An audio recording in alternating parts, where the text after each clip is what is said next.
Hello, and welcome back to the Ark of E podcast. My name is Noah. And my name is Gavin, Jack. It's good to be here.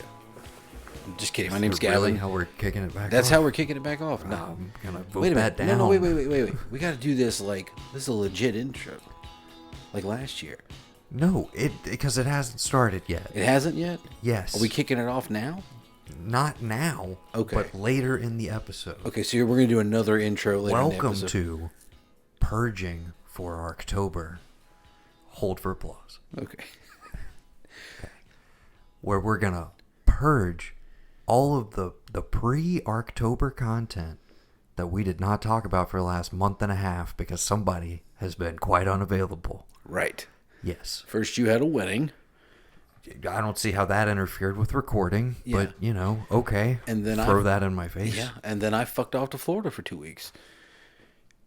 And I miss it dearly. I love South Florida. Vacation? Yeah. Okay. A vacation. Yeah.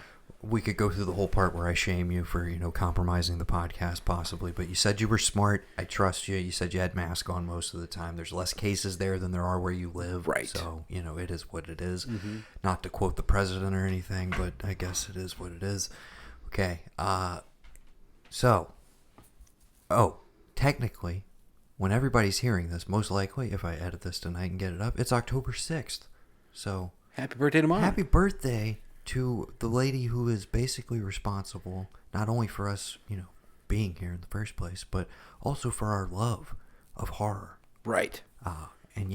So the season is almost upon us, but we got to get all this stuff out of the way. Yeah, it's October. It is officially ARKTOBER.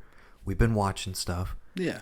But it would be a shame if we what are we going to put all that on hold until November 1st? No. I think not. No. So it's been a while. Yes. We'll get back in the groove. Mm-hmm. We'll do some what we've been watching. And then we're going to officially kick off ARKTOBER, part 2 of the episode, if you will. Right.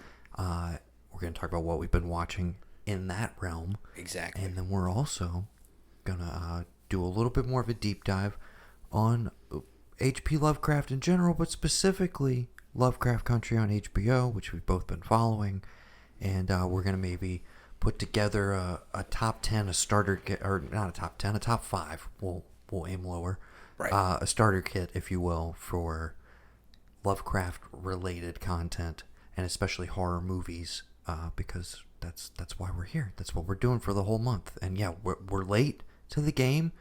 I think Gavin apologizes. Clearly his fault. Yeah, totally my fault. So, without further ado, why don't you kick it off and tell me what you're watching on your long vacation? Oh. I would like to do new stuff up front, then we can hit rewatches if you had them, and then we'll get spooky.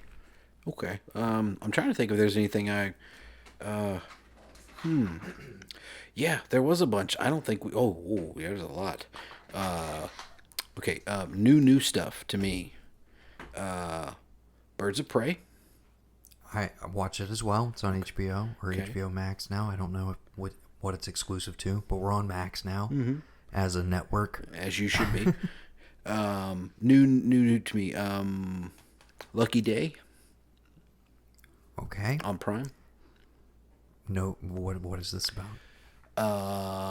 Day in the life of a guy who gets out of prison for robbing a corporate bank and is doing everything he can to not go back to prison while being stalked by Crispin Glover, who is the crazy brother of a man that got killed. Is it a new movie?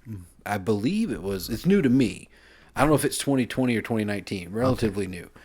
But my favorite thing is in the trailer, they're like, yeah, dude, he's crazy. He doesn't really even talk like that, but he has a French accent with everything he says. But apparently he's not really French. Bad shit crazy. Clifton Collins Jr.'s in it. Okay. Like I said, Crispin Glover. Mark Dacascos makes a short cameo as a gay bar patron. I think I came across this. Yeah. Okay. It was. I enjoyed it. Kind of, All right. Let's go back for a second. We both watched Birds of Prey. I really enjoyed it. Me too. More so than I was expecting to. Yeah. On the upper tier of the DC universe, whatever we call it. The You know DC why you did? EU. What's that? Do you know why you did? Why? Because it's rated R? No, because Rosie Perez shaved her balls for this. Fantastic T-shirt. The fact that that's there the entire half the movie. So much so that, like, okay, I really liked it in general, but the last like third, when they finally get them all together, and I'm like, dude, now I want the sequel. Right. It's one of those origin stories where it's like, okay, now you got them all together, but it took an hour and 30 minutes to do so. And it's fun to watch that whole like final sequence in the. Oh yeah. In general, the action in this movie, I loved the staging. Actually, seeing the stunts play out. Right. Not a bunch of quick cutty. That was one of the standout features for me. And then obviously, the fact that they're going for the hard R, the Deadpoolification, if you will, really works for this one. And Ewan McGregor just like hamming it up, dude. Yeah, Chris Messina as Zaz. Yes.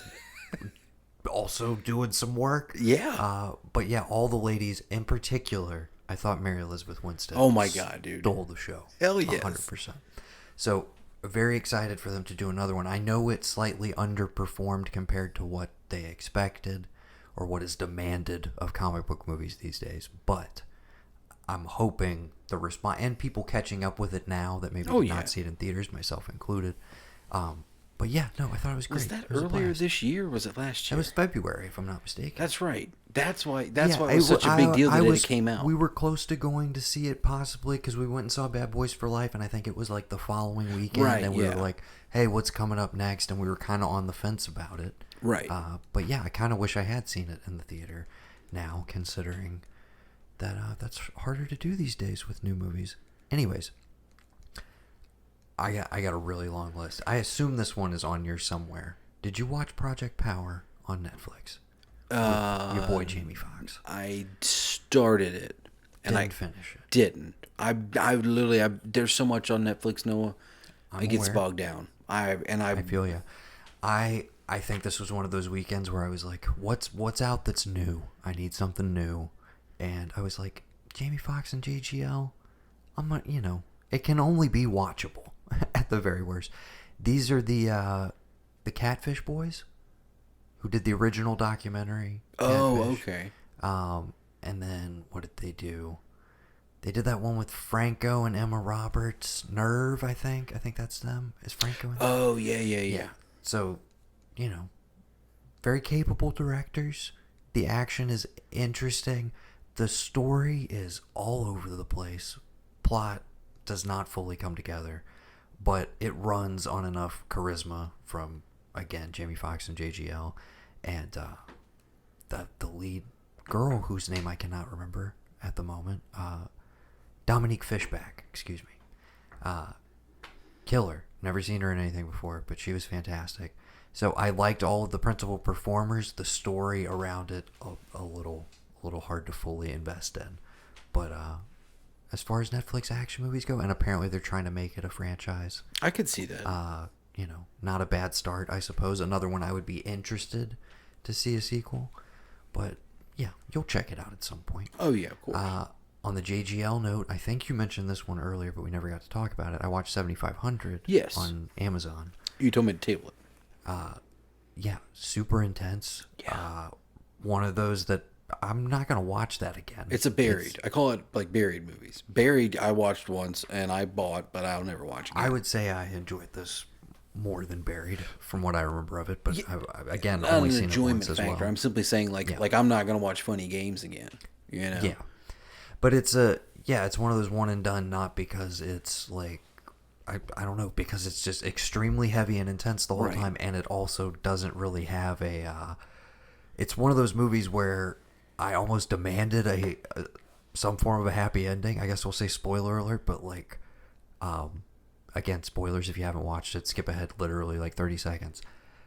I needed to see him back with his son at the end of it. I needed to see them like playing on a playground. Normally in movies I would call that a cliche or like not want to see it, but it also would take away from the being locked into the cockpit the entire time and then just coming out of it. Right. But the entire conceit and the way they work within those constraints, and I needed this because I had literally watched Project Power the prior, but like I think it was the same weekend. I watched Project Power and like he's he's solid in it, but like he knows what he's in, and Right. he's having some fun with it. But I needed like he's kind of been floating around in this nether realm for like the last few years, where he went from like one of the most exciting young guys of his generation, one of my favorites, and I still really enjoy him in pretty much everything, but just kind of like post Looper, I feel like just kind of faded to the background for a bit. Yeah. He's in the new Sorkin, Trial of Chicago 7, which comes out later Didn't this he have month. Snowden after Looper? Snowden, which I loved, saw in the theater, but Yeah. did not do well at the box office. I don't think most people have seen it. And then he had Hit Record that he came out with his own like brand. I mean, he's been doing that in parallel with all. Yeah. He never stopped. No, yeah, he's working always on projects and stuff. But yeah, this is kind of a comeback year for him in my mind in terms of he's just back out there a bit because he's got three Picked three a hell of a movies. year to do it. Yeah, absolutely. Well, especially for things that are all coming to Netflix. Trial of Chicago 7's on Netflix, Project Power, and of course 7500 for Amazon. So yeah, but I needed this from him basically to like, yeah, I'm not crazy for like having basically bet on him for over a decade at this point. Where I'm like, he's one of the best. He is one of the best of his generation, in my opinion. I agree. Still holds true. So I mean, and you talk, but just a short thing on him, just because like I'd listened to a bunch of people talking about like child actors and moving in and out of that. You got to remember that like to us, he'll always be Roger from Angels in the Outfield, and to come from that to Third Rock, and then to like kind of shedding that with like Mysterious Skin, and you're like, oh, you're an actor. Yeah. I'm sorry, my apologies. You're an actor, dude. Like seriously. Yeah. So, and to go from, I mean, that to countless other things you know him from, I think the kid's done all right for himself. Yeah. Jordan Gordon Lewis. okay, you can hit me with one. Go for it. Jay and Silent Bob reboot. Okay, I watched it when it was that earlier this year? Yeah, I it guess. was. Yeah. I watched it before it was readily available on Prime. I know it's newly free on Prime. Yeah. But I rented it, helped him out a little bit. I Yeah. guess maybe he saw a little bit of that money. I guess, shocker, I enjoyed it. Of course. I've been wanting to talk much in the bag for dude. I've been wanting to talk to you about it since I and- watched it, but it's faded from a little bit because of all the other stuff I've watched. But the fucking Affleck with all the Justice League jokes, it's just us. That the fucking you're a little Jersey girl, like this like I don't know. I love because like that was on. I watched that, and then of course Chasing Amy was on at the beach, and like usually when we come in from hanging out, like nobody's really doing anything. They're kind of on their phones, and I'm one of those people that's like, if there's a movie on, whether I like it or not, like I'm kind of gonna watch the movie. Yeah, I might like play my little zombie game or something, but like I'm invested in what's going on. Right. And the next day, I asked one of the girls, like, "Did you finish Chasing Amy? Like, you said you'd never seen it." She's like, "Yeah, I mean, like they don't end up together." I'm like, "Yeah, that's the big deal. Like, he's been chasing Amy, and like, blah blah blah blah. Her name isn't Amy. This and that." And then I explained to her, I was like, "Yeah, but if you watch like Jay and Silent Bob reboot, the end line is that like, yeah, she is a lesbian and she's with a woman, but they agreed to like have a kid because they do love it, they do care about each other." That's the only person she could see doing it with. So they share a child together. She's like, well, that's neat. And I'm like, yeah, like every now and then you get an update of what these characters he's made in his 20 years later, 30 Yeah. years later. Almost. Exactly. You get a little update as to what's been going on with him. And that's the thing that I love because there's so many callbacks to other things. And I mean, yeah, it's literally one of that, and people have been deriding him for this for the last several years, but it's literally like, I'm just playing to my audience. This is like the most inside baseball. It's yeah. the first Jay and Silent Bob was already that with going inside their universe basically, and this is just like, it's like a Russian doll essentially. But yeah, of course, I don't know if the laughs hit quite as hard as some of the previous movies, but like it was nice seeing everybody. Of course, this was made in the wake of his heart attack, where he was actually able to like assemble everybody, basically get everybody back, because it's like, oh shit, man, glad you're alive. Yeah, glad I'm alive too. Hey, do you want to come film this thing for like 2 days? And I did love Matt Damon. Hi, there's a lot of people in there. I'm Loki. Do you remember what happened to Loki? Your kid's looking at you like, wait a minute, that's not Tom Hiddleston. And he was like, he basically tells you what happened to him, and he wound up in the Mediterranean with no memory. I'm Jason Bourne again. It's like, okay, I got it. Like all the puns, all of it. It was great. Jason Mewes, I continue to like more knowing now that he's like sober and not like all that. I feel like he's funnier now. like I get like there's a certain nostalgia for that Clerks kind of 2, character. which is a period when he was clean from what I gather, Yeah. and then like did relapse, but then has had it back together for like several years at this Yeah. point. I don't know if he has a full decade yet or not, but he's coming up on it. Anyways, yeah, it's just fun getting to revisit all those Exactly. guys. So I enjoyed that one. You want another new from me? Because I have one more new from me, and then we're good. Yeah, go for it. The Killing of a Chinese Bookie. Okay, this is on my list as well. I'm glad I told you to check it out. I did. I completely understand Roadhouse now. Roadhouse is the sequel to The Killing of a Chinese Bookie. Oh, so he survives at the end. He does. He gets out of Dodge, you know. And it's no big deal that he's bleeding out. No, he's like fine. the last. Okay. No, he comes to Spoilers. He goes for to Killing of Jasper. Chinese book. He goes to Jasper. Okay. He starts dealing there, casinos and all that kind of stuff. And by God, J.C. Penney's coming to that mall because of him. Okay. Does he then, in fact, survive Roadhouse to make his way to the West Coast and reinvent himself as a porn impresario known as Jackie Treehorn in the 90s? No, you can't survive a polar bear falling on you. I'm just kidding. Didn't Swayze rip his throat out at the end? No, he ripped I fuck guys like you in prison. Yeah, he doesn't do two. He does choke one grips, does he? One choke grip, and then he does something badass. I don't think he rips his throat. Okay. Anyways, we can't time together. The Killing of a Chinese Bookie, though. What did you think? This would have been a contender if we were still doing them at this point for 2x2 retro review. Right. This would have been a pick I would have thrown in. And I love that you asked me as I was recommending it to you, where I was like, dude, I think you'd really dig it. You were like, is this like a To Live and Die in L.A.? I think you'll dig it, or like a The Long Good Friday. Yeah. Kind of, I'll take it. And I was like, it's more like a Long Good Friday, which is still to say, like, you're gonna love it, but it's not the To Long Live and Die Good. in L.A. Yeah, exactly. No, again, being what it is, it's so. When you said that the Russo brothers looked at this for uncut gems, is that what it was? When I saw the people he was dealing with that were like, quote unquote, maybe mobbed up and like, you know, the casino people, whatever. Is that what it is, or is it just him being like a dude who's kind of addicted to it? Right. That's a huge part of it, and just the Cassavetes style of like very like informal, off the cuff cinema verite. Like, heavily improvised dialogue, that sort of feel of like everybody talking over each other. Yeah, because that end scene, I was like, okay, I see it. Like, he's getting it together. He's riding with the troops. He's getting it back. Yeah, his star lady's gone, but like, he's going to get it back. He'll be back on top.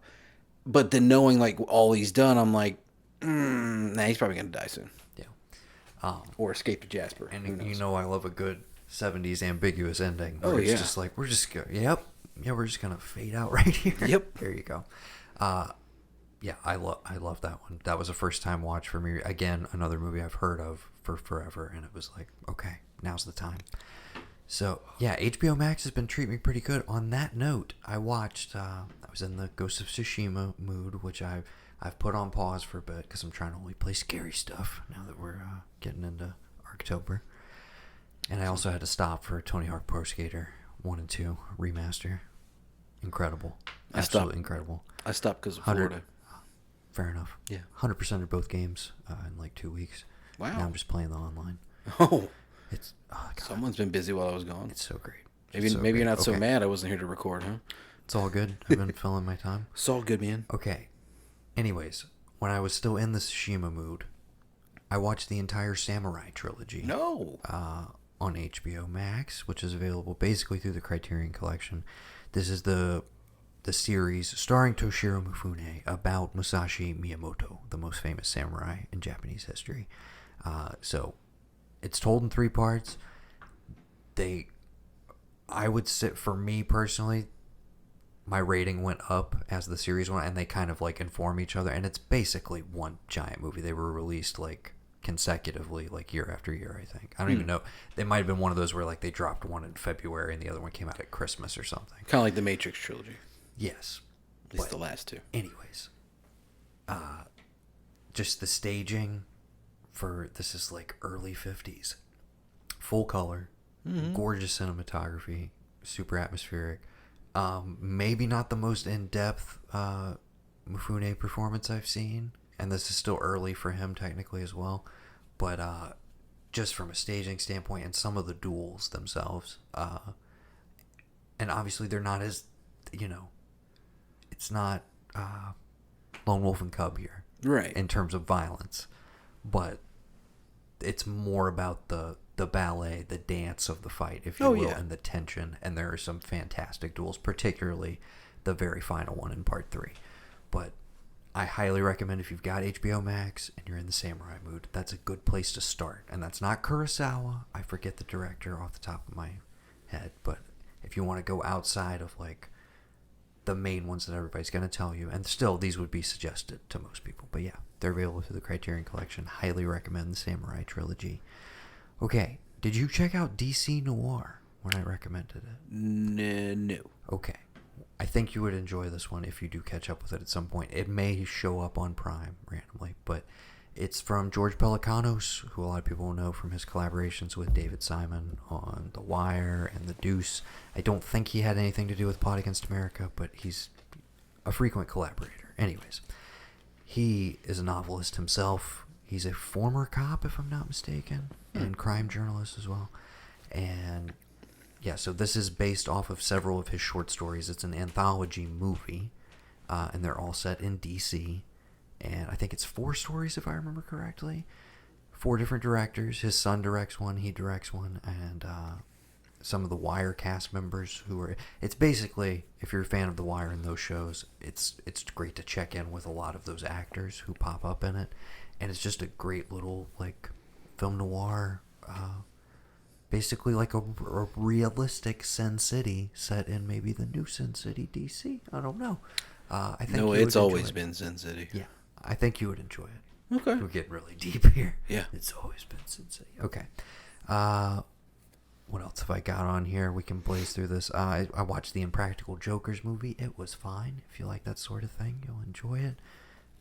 Tesla with Ethan Hawke. Biopic. As Tesla? Yes. Oh. Biopic about Tesla. Okay, Kyle MacLachlan is Edison. It plays with like your traditional biopic stuff, and like it's kind of timey-wimey, jumps around. Now, when did they go into when he builds that machine for Christian Bale? When that happened? Yeah, that's the entire movie. It is? The Okay, entire good. Focus. Gotcha. 100%. What about that David Bowie lookalike that pretended to be him? Is that in there too? Yes, that was as well. Gotcha. There is also 5 stars. What else is in there? Speaking of Tesla, I did go to a store. Did go to this mall in Sarasota, and like the ones closer to where we stayed were like, the stores are leaving. Went to this one up by the University Town Center.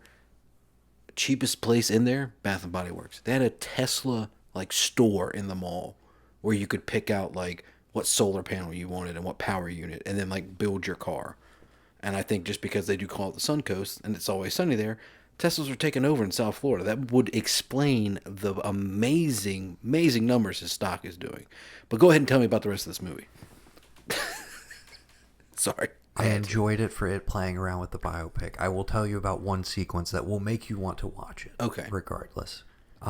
Ethan Hawke, as Nikola Tesla, performs a cover of Everybody Wants to Rule the World by Tears for Fears in a full-on, like, start-to-finish cover musical number at some point in this movie. Is he driving? Just like the video? He's not driving. Okay, all right. But now I have to watch this movie. I figure that would be enough of a selling point for you. But my boy Ethan Hawke, he can do no wrong. I enjoyed it for trying something different. Yeah. Maybe doesn't fully come together, but I'm not mad I watched it. That's good. So that was Tesla. The Devil All the Time. Did you check this one out? No. Spider-Man and Batman fighting with each other. Where at? In the early 19... Is it the 30s? What era are we in, anyways? Where does it take place? In the South. Somewhere in the South. This or is maybe the it's Midwest. This is the movie that the guy I've been trying to pin down to talk to me. This is the movie his son is in. Okay. Because I'm just gonna call him Mr. Covington. We all call him Bobby or BB. He was he basically played guitar around the Columbia area. Mm-hmm. He played for anybody you can think of between the 70s and 80s. James Brown, Kool and the Gang, Gap Band, Earth, Wind and Fire, Whispers, all of them. That Bobby was just the guy to go to. And the first woman he married, he had a child with, he tells me a couple months ago, oh yeah, my son just called me from Ohio. He's on a movie set there. He called me and I heard in the background, oh hey mate, and it's like, what? He's like, oh, I gotta go, I'm talking to Tom. And that was it. And I was like, wait a minute, what? He goes, yeah, the Spider-Man guy. He's on set with him. I'm like, oh, yeah, man, okay. I think it's West Virginia is the setting, okay. if I'm not mistaken. Yeah. It's based on a book. It's basically The Place Beyond the Pines. Ooh. Crossed with, what was my... it's like if The Place Beyond the Pines and Shotgun Stories had a baby with a little bit of William Faulkner and a little bit of Cormac McCarthy thrown in there. Now that sounds like a 10 out of 10 for me, right? Mm-hmm. Not quite. Okay. It's on It's on Netflix. I think you will enjoy it, possibly even way more than me. But I would be interested to talk with you about it after the fact because there are some choices, some narrative and filmmaking choices that are just downright baffling to me. But good performances all around. Be very interested to talk with you about it. So maybe you check that one out in like November because you might want to do it for year-end consideration. Yeah. I have friends who have rated it far more highly than I have, but And you said who? again, It's Tom not Holland. mad I watched it other than it is incredibly bleak and depressing and there is not really any levity in it except for Robert Pattinson's complete batshit performance of a Southern person, which is totally enjoyable, and I was here for it. But So the movie is pretty much like this year has been. yeah, it's one of those that's like, Oh, this fits. is this really what people want to be watching? Yeah, right now? this fits. And it's long as well, and depressing and bleak. Just like much 2020. Oh my 2020. God. In many ways, it is the film of 2020. Right. But yeah, Speaking of Robert Okay. Pattinson, have you seen the Batman trailer? yeah. Yeah. What'd you think? I mean, I'm excited. Me too. I was already excited Yeah. before I'd really seen any images from it, and I'm even more on board. I did love have the to have beatdown. people. What's that? I love the beatdown. Oh, for sure. I did have to have people point out to me though that that's fucking Colin Farrell in the trailer, like driving the truck and everything Yeah. as the Penguin. So I can't wait to see what that looks like full on. I think Paul Dano is like genius, creepy villain casting. Mm-hmm. And I like the look of it. I'm I like the muscle car. really excited. I'm digging the Jeffrey. We're not going to see it for like over a year. Yeah. But you know, Hey. and it's probably going to get kicked even further. Probably. Because right now, I just saw this today. Did Dad send you Its it? date was like October 21st. Yeah, about the theaters Regal closing. closing? Regal's Yeah. closing most of their stores, or most of their theaters. Oh my gosh, something huge got pushed, and it's now on the date that the Batman was going to be. Is it the James Bond? Oh yes, that's exactly what it is. Yes, because that was in Dad's article that he said. Yes. So. No Time to Die Right. got moved for a second time Ooh. to October of 2021. So theoretically, those would be on the same weekend. Well, I guess And 2020. again, that's what I'm saying. If these dates hold next year, if everything is back to normal, it's going to be an embarrassment of riches in terms of like, it's going to be like the 90s again, dude. Every weekend you're going to get 2 blockbusters, and it's going to be like, which one do you see 1st? Yeah.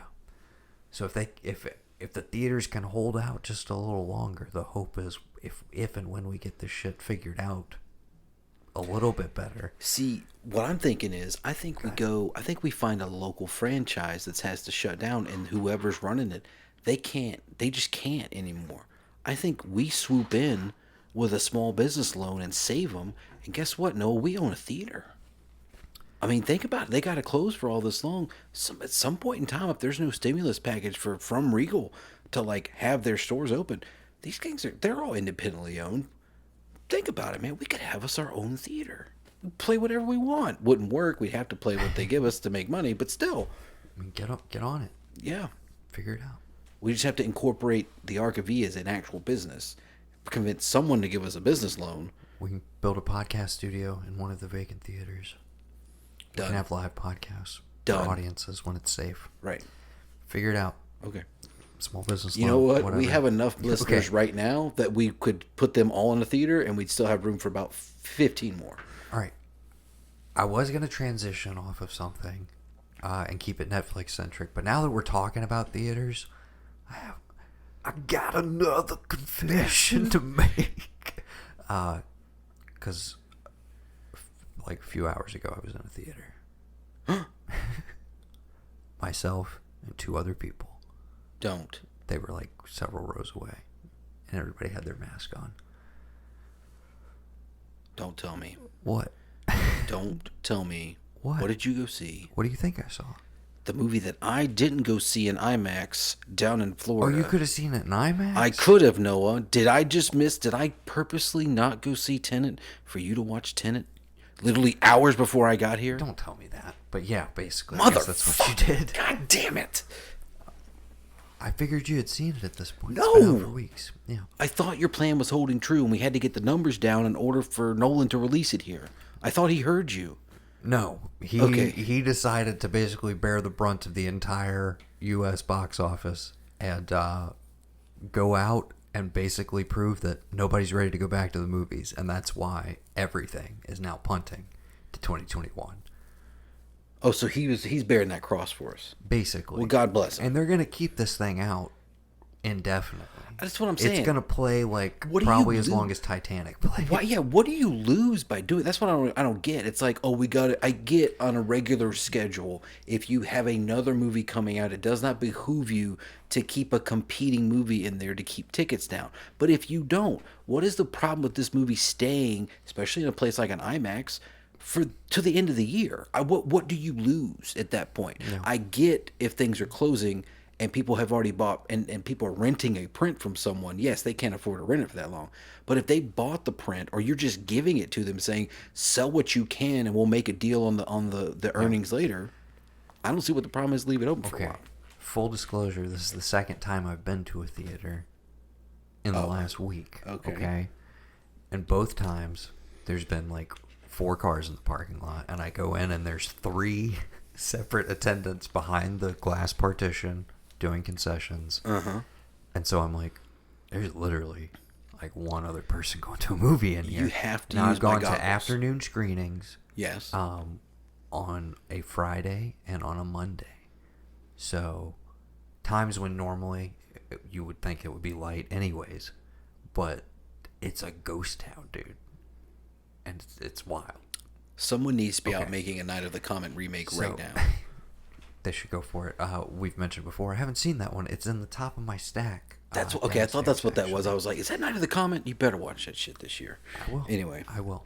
We'll get there. Okay. All right, let me finish the rest of what. When you're done with this, I'm going to finish the rest of my rewatches and the little bit of TV I had, and then I'm game to go straight into Of course. that place that we shall not name. Right Okay. now. Well, without telling you too much about it, I can tell our audience that I cannot in good conscience tell you that you need to rush out and or possibly risk your life to go see Tenet in a theater. You can wait. It's going to be there for a while. Wait till you feel safe and comfortable. Again, I felt very comfortable because there's nobody in these screenings. I'm like, it's actually the perfect time to go. The only thing that sucks is there's no new movies. I was like, I saw the 2 things I was excited to see. I'll talk about the other one when we get to ARKTOBER talk. No, God damn it, Noah. What? You don't even know what it is? It's Antebellum. No. Oh, okay. Never mind. Antebellum's at home. Okay, never mind. I thought it was playing in theaters. It's Never mind. rentable at home for $20 right now. Yeah. Have you? No. Okay, let me know if you could do that so we can. I share made that. for October. It got a very mixed to negative reaction, Which means we'll love it. disappointing to No, see. which means we'll love it. Which was disappointing to see only in that it kept me from dropping that 20 the weekend it dropped, and it made me go, hey, maybe I can wait for that one. But who knows if they're going to drop it during October, and we are starved for new horror content. So yeah, But you have no Blumhouse has idea. 4 new ones coming out, though, right? I think they've got 4 new Yes. short ones coming out. Scattered across Netflix, Hulu, Prime, Yeah. etc. There's going to be new stuff. Whether any of it's any good remains to be seen. We'll find out. We'll get there in a second. Would you stop? I'm itching, dude. Would It's you- already the 3rd. I got the 5th of almost. I got to get something It going. is the 5th. Okay. I got to get something going, man. Okay. I'm losing my mind here. get no respect. I mean, I don't want to say too much because obviously a lot of America has not seen it. You It's so weird You to have say. not seen it, but I enjoyed large parts of the experience. As a whole, it's one of my least favorite Christopher Nolan movies in his entire catalog. Now, I can see there's a lot of people who maybe have seen it and are probably screaming at me like, dude, you got to see it like 2 or 3 times. I got it, okay? I don't mean to sound like a pretentious dick. I got it, okay? It seems very on the surface seems like impenetrable and incredibly confusing. I get those complaints. It's really not. It's really dressed up, and I'm not gonna sit here and hate on it too much because it's like a 7 out of 10 for me. It's still, as far as a theatrical experience, it did not disappoint. I got 2.5 hours of Christopher Nolan filmed action for the most part, and it did not disappoint on that level. But here's my thing. I know you love Michael Bay. Mm-hmm. And one of the things I feel like we love about Michael Bay, which was very evident with Six Underground, that dude just knows who he is. He knows all the criticisms. Mm-hmm. He knows all of it. And he basically says, fuck you. I do what I want. Right. I'm going to continue. I know this is, the stuff you guys ding me for. I'm going to do it to 11. I make action movies for 12-year-old boys. I do it all the time. And I talk like this. And I'm good at it. Okay. I choose to make a 6-second cut every second. And the argument, which most recently, and people have said this for years, but most recently made by my boy Charlie Kaufman in his book that I'm reading, is that Christopher Nolan is essentially the Starbucks of movie makers. Meaning Starbucks is coffee for dumb people. Christopher Nolan makes smart movies for dumb people. That's an argument I've heard for years, basically since Inception. Maybe around the time of Memento people were talking about it, but that's like right before the internet's really even a thing, that's like 2000. But that's what the detractors would say, if you will. A lot of people have said this is him, like this is the most Nolan movie ever, like him leaning into it, and it's still, to me, just feels like it's a dressed up pretentious version of a Michael Bay movie. Like he just wants to be Michael Bay, but he's too scared that people will think that he's like not intelligent if he doesn't just pile on all of this convoluted setup to just film the kind of action he wants to film, where it's like, dude, just do it. I don't need you to talk about it right for like an hour of this runtime. Just do it. Mm-hmm. And like, it's cool to look at. I don't need much more than that.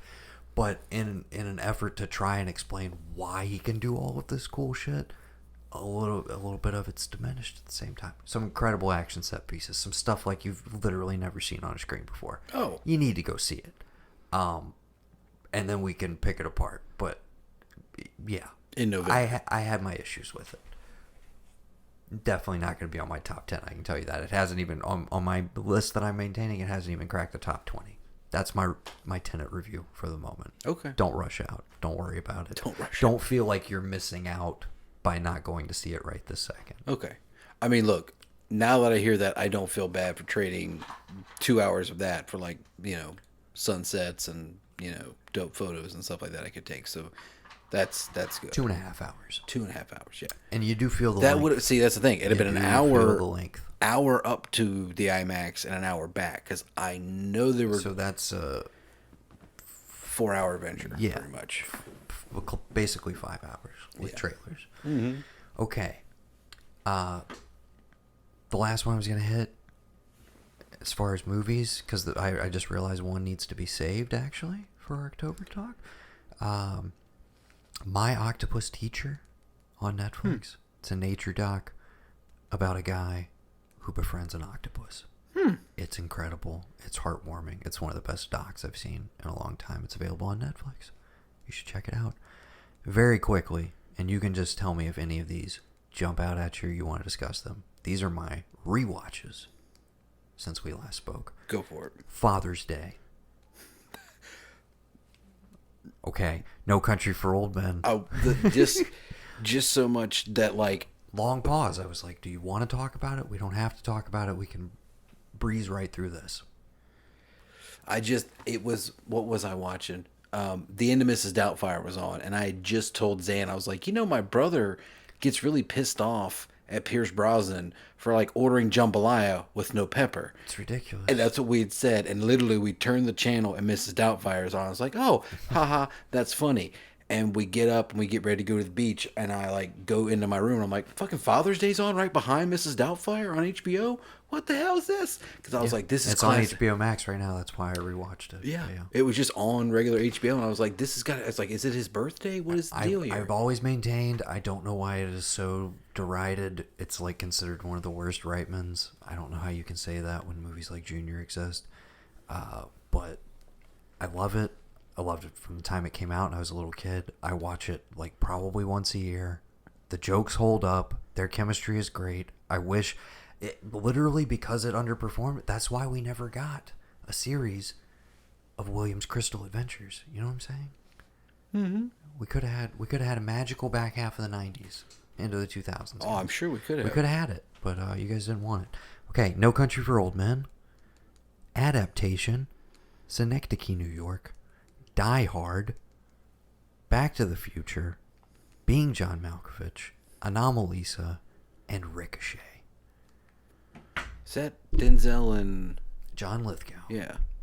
And Kevin Pollak and Ice-T. Whoa.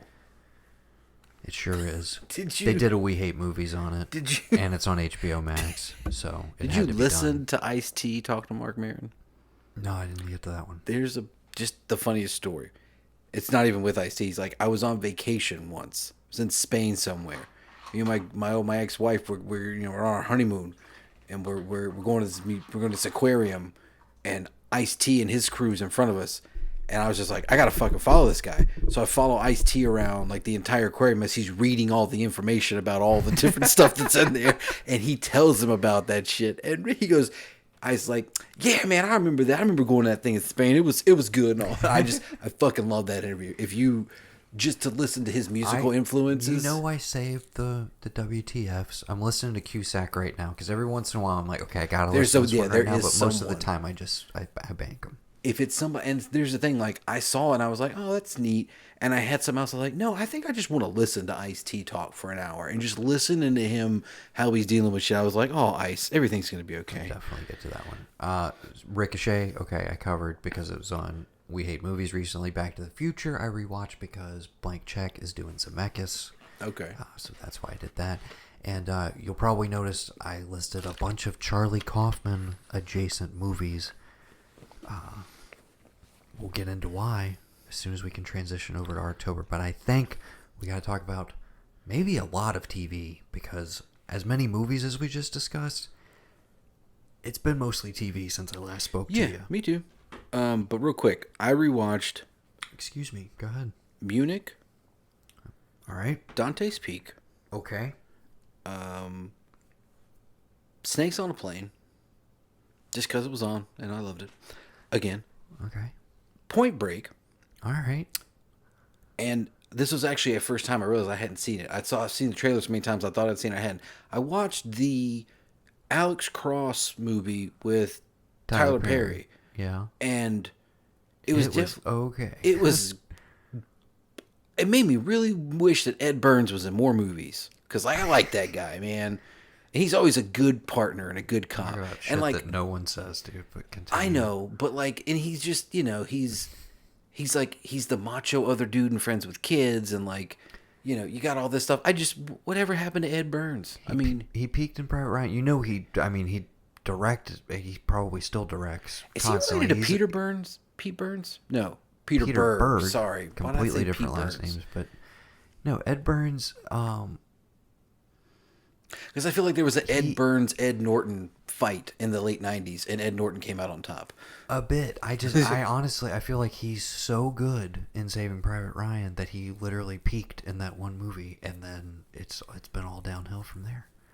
Yeah, but maybe. Yeah, I think he still directs himself. Yeah. Because that's how he was part of the indie crop, like same class as like Tarantino and Kevin Smith and Linklater, etc.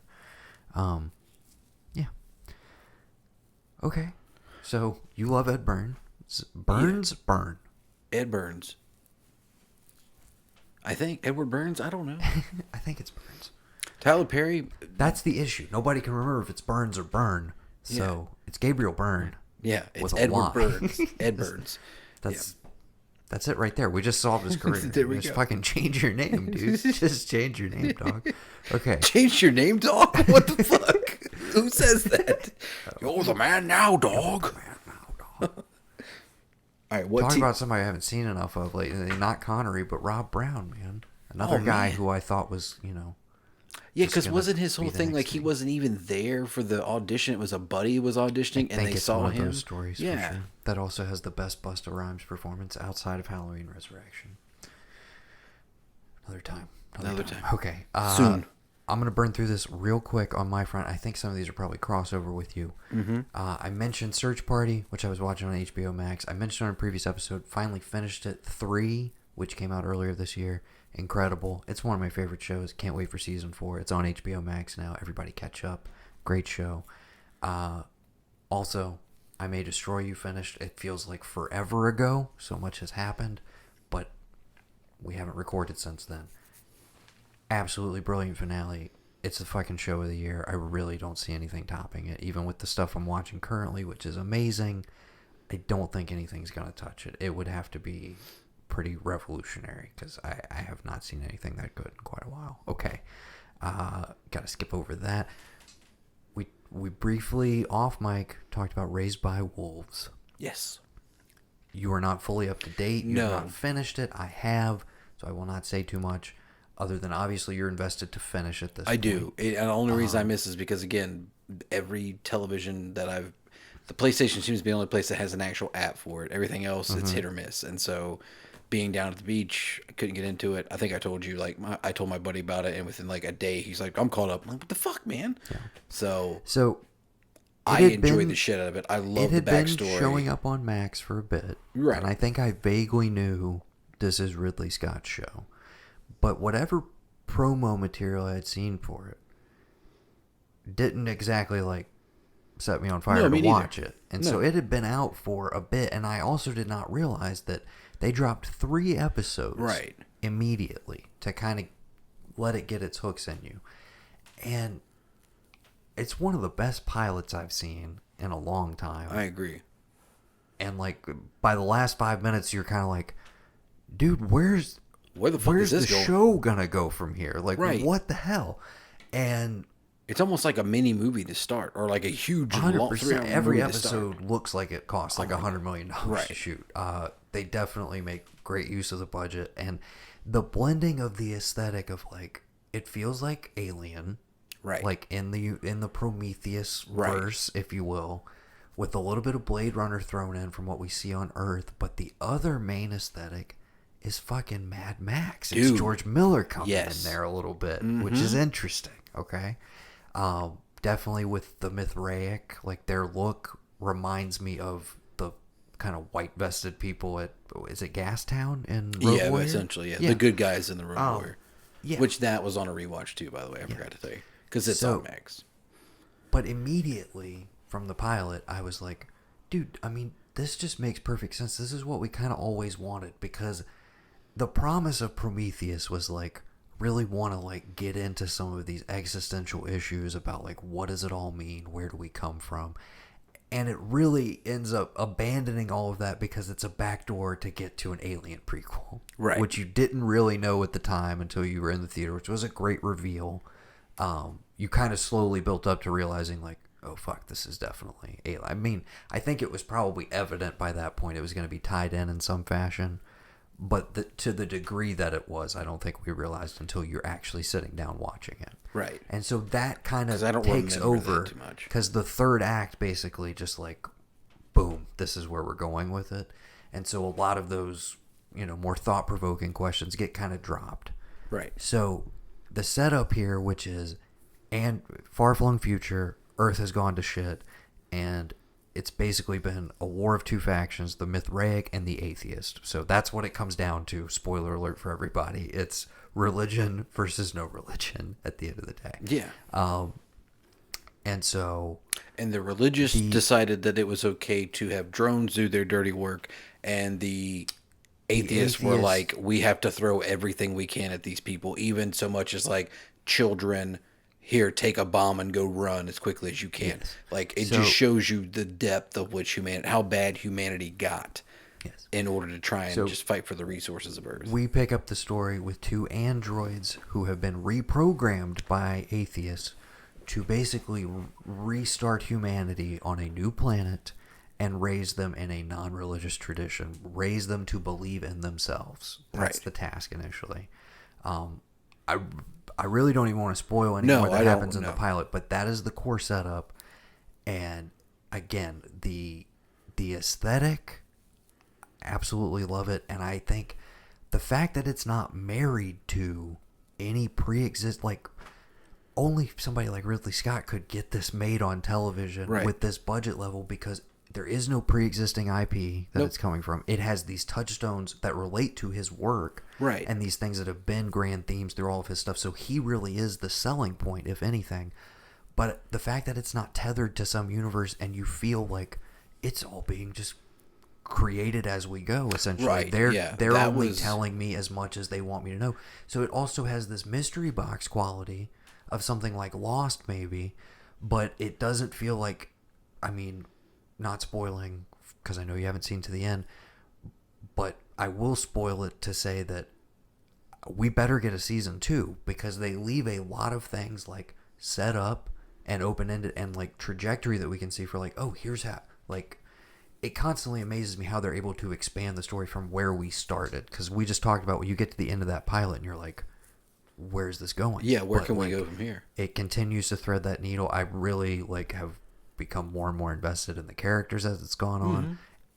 Well, you get enough of them and their backstories to like, okay, it's great that we're here, and there's enough interest. What are these giant bones that are left around? What's going on with this pit thing? What's going on with the atmosphere? But then you cut back to like right before all this happened, like back on Earth. Yeah. And, it's destitute, and there's necromancers flying throughout the sky, and you're like, the fuck is this? You don't know it, but you are told accurately and elegantly enough, with just enough information to get, oh, okay, so these people were fighting their religious versus non-religious, essentially. The religious had these crazy droids do their dirty work. The non-religious faction was doing everything they could. It decimated the planet. Man, this people need to pay attention. Yeah. Like, this could happen any day now. But do they explain who Soul is? Soul is like the sun, right? Like they're talking about soul, like their sun soul. Is it like a person? It's basically their deity. I don't know, because like there's still more mysteries of Saul. Okay, because like, is it like Saul, like the Bible Saul? Is it like the sun, or like, is it like a rotation on a different planet, a soul, like? If you SOL, like, is a so. Yeah. So I was confused. I know that's like their God, dude. I hear his voice, but like I don't know what he is. Revealed the tenets of the religion as it's gone. Okay, along. good. Yeah. So, all anyways, okay, we'll talk more I about it. I will probably have that it, done by the next time we talk. Yes, but definitely one of my favorite shows of the year so far. Yeah. Okay. Have you been? I think I know the answer to this. Have you been keeping up with The Boys season 2? Listen. I watched everything they had when they opened it up. When I realized they weren't giving me it all, I stopped. Oh, okay. I'm waiting for it to blow its load, and I'll just watch it all.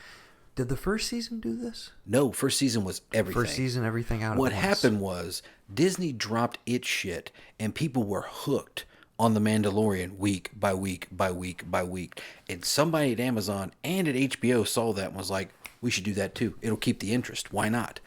And it's like, I get it. If you're a new platform, Max, that's the perfect thing to do.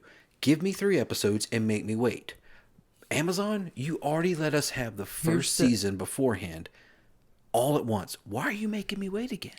I think A, because it's become a huge hit, and B, you eventize a little bit more. I like this because A, there's a lot of TV out right now, and I know some people like to just like, okay, well, this one's out, let me binge it and kill it. I am currently juggling like 5 or 6 different TV shows, and Right. it is a little difficult to keep them all straight. But I also like the flow that it gives to my week. Of like, okay, well, I know I got this coming up, etc. Yeah, etc. and maybe the pandemic But- has it too. I get it. But Like, the main thing here is when you drop it all at once, you lose any sense of community because everybody's at a different point in what they've seen so far. So you're scared to engage with the online conversation because you don't know if something's going to get spoiled for you if you're not as far along. There's a rush to like be the first person to have a take on the whole thing, etc. And I also think you lose a little bit of time to like, not that The Boys is one that I like emotionally have to like reflect on afterwards, but to that point, and I know you've only seen a little bit of it, this season I am amazed with how much it's like, are you guys making this week to week? Because it has become an oddly prescient and really like, relevant show with its content in a way that I felt like the first season like touched on a few things. But this is just, it feels extremely of the moment. And knowing that it was conceived and shot beforehand, or was it? well, that's my whole thing. Knowing that it was, it's like how, I guess I'm saying I'm constantly worried that like, is it going to take a misstep? Because it's already a show that traffics in like, whoa, I don't know if you can do this on TV on a regular basis. And it's like, because it's dipping its toes into some of these issues, or not even dipping their toes, just full on diving into some of the like current issues of the day. Again, I'm trying to stay vague because I don't know how much you've seen. I've literally only seen like, I guess, whatever, the first 3 that They dropped. dropped 3 at once. Yeah, that was it. But you're aware of Stormfront. Oh yeah, She's yeah. been introduced. She's a badass. I'm interested to you see. don't- No, I don't know anything other than like she comes in and she like, I know she steals the show from Homelander and he's not happy about it, but there's not much he can do. And that one of those first 3 episodes. You gotta see where it goes. Okay, I'm loving season 2. How many even are out more now? So. The finale is on Friday. Oh, or secret for anybody on the East Coast. We get them at 9:00 on Thursday. They unlock for Amazon. So Do you know that it's Thursday Do you nights know at the same thing 9. happens for shows on Max? You can catch like Lovecraft Country at 9 on Friday, even though it hasn't aired yet until Sunday. I did not know that. I know they It did streams- that one week when it there was streams a early. holiday weekend. Apparently it's a thing they stream early for Max users. Check it out this Friday and check it. That's what my buddy Tom told me. I hadn't noticed it. They did that for 1 week, but it was a Maybe he- holiday weekend. Well, maybe that. Well, was it a holiday?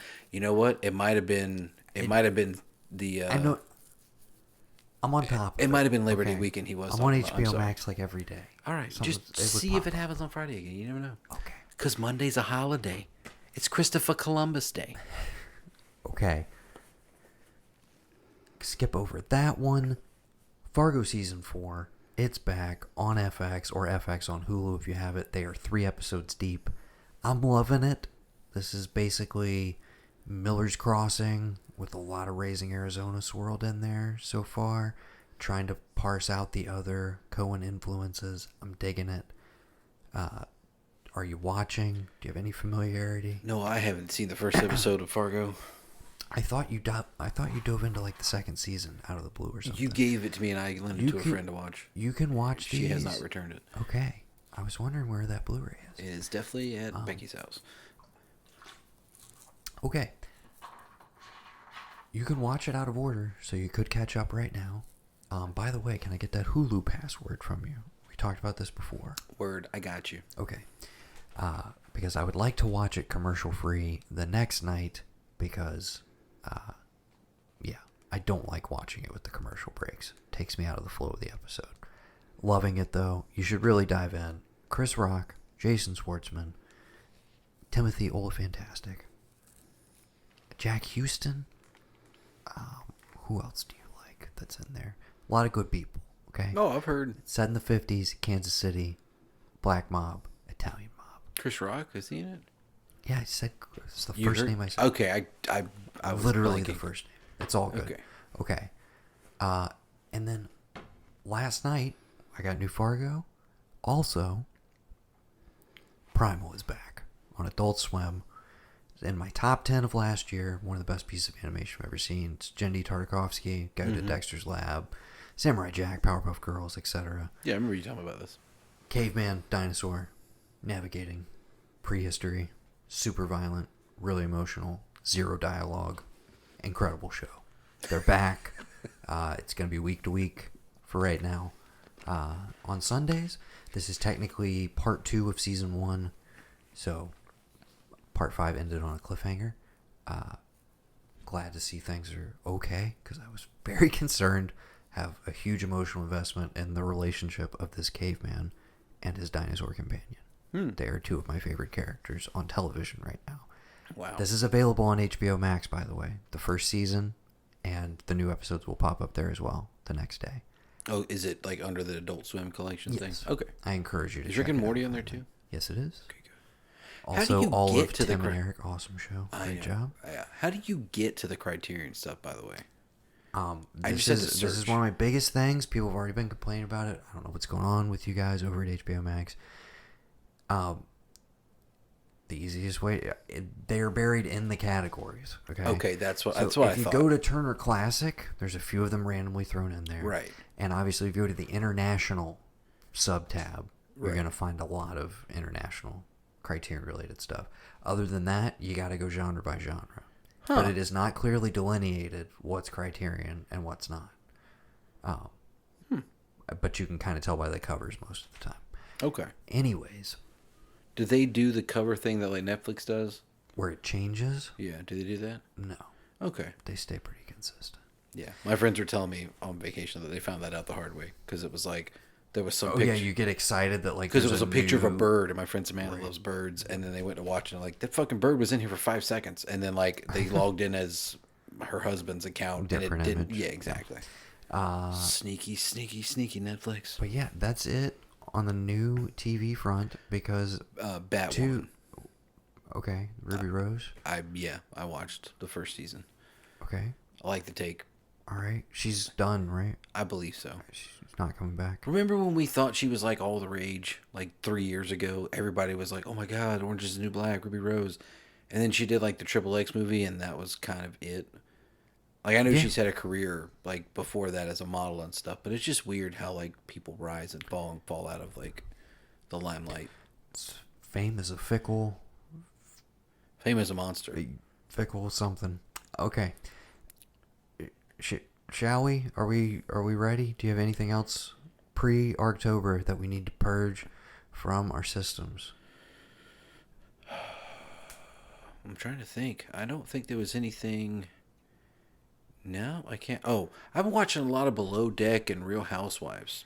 Don't want to even discuss it with you. You're officially one of those people now. Okay. I like Below Deck. Not really. Just alienated like half of the very small audience. You know what I really like? I really like. those shows. I just love Andy Cohen. I just like him. I think he's fabulous. Enjoy him as well. Yeah. I like when he co-hosts with Anderson Cooper, and it's interesting. Okay. That's how we're transitioning, I guess. That was really smooth. Are you ready for this? Yeah. All right. Well, without further ado.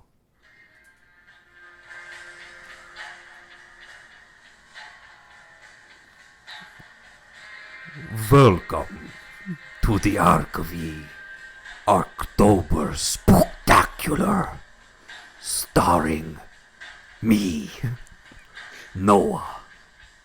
And I am Gavin. And we are the Blanchard Brothers, the blood-sucking Blanchard Brothers. The 2 most vile creatures you will ever hear this month.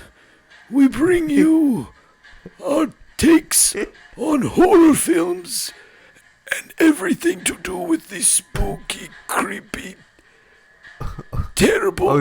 I can't do it anymore. I'm sorry. I'm trying. I'm straining. Are you getting older each year we do this? We are not supposed to age. That was good. It was a nice try. We're back, okay? Yeah.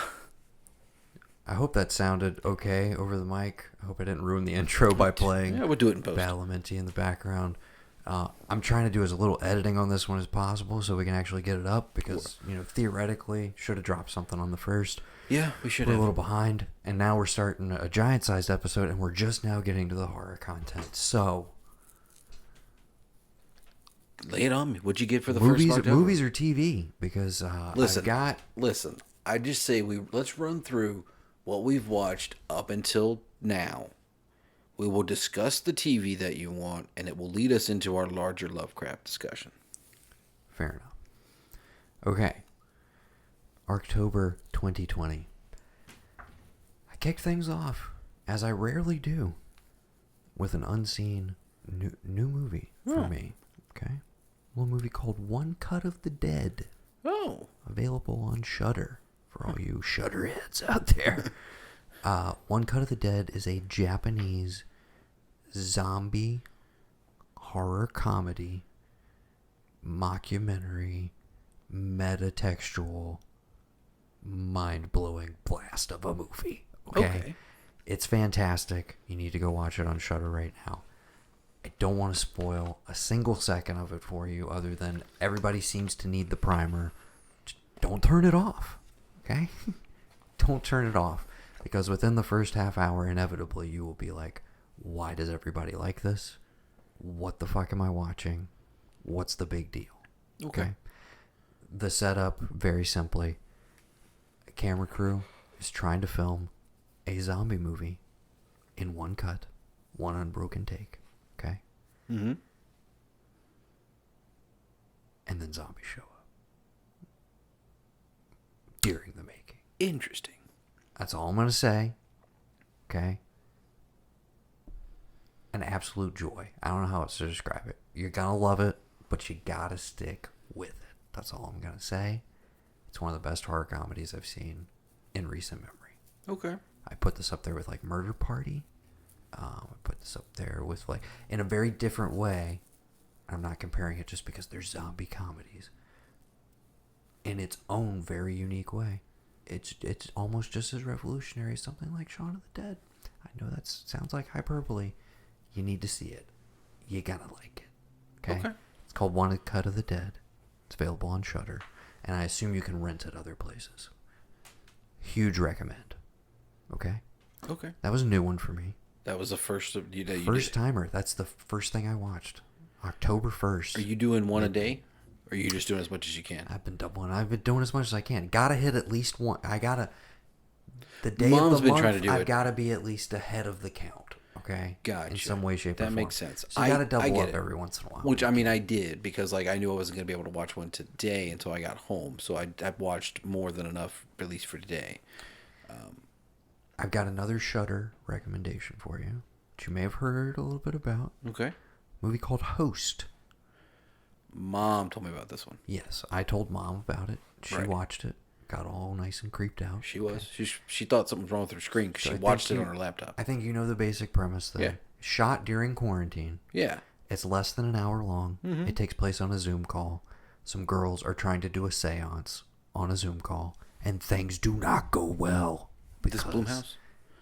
No, Oh, I don't think okay. so. It just seems like something they would try and come out with pretty quickly. I think it's a Shudder exclusive. I don't know what Shudder's deal is with financing versus acquiring movies, because we of course know they have the rights to Mandy indefinitely. Right. The streaming rights. So I don't know how that works, but yeah. Highly recommend it. I watched it on my regular, I guess I have like a 32-inch flat screen.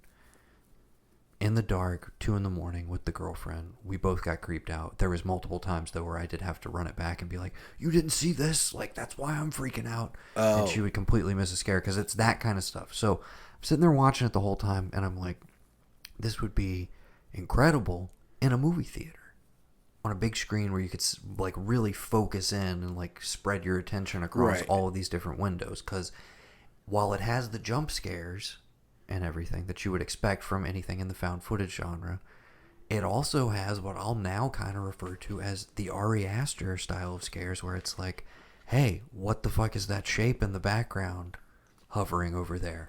Am I seeing something? Am I not seeing something?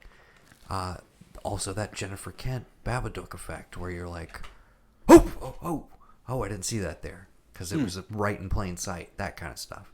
So, yeah, really effective. Loved that it stayed under an hour. I was like, dude, more movies need to just shoot for a 60-minute runtime. It gets in and gets out. It does not outstay its welcome.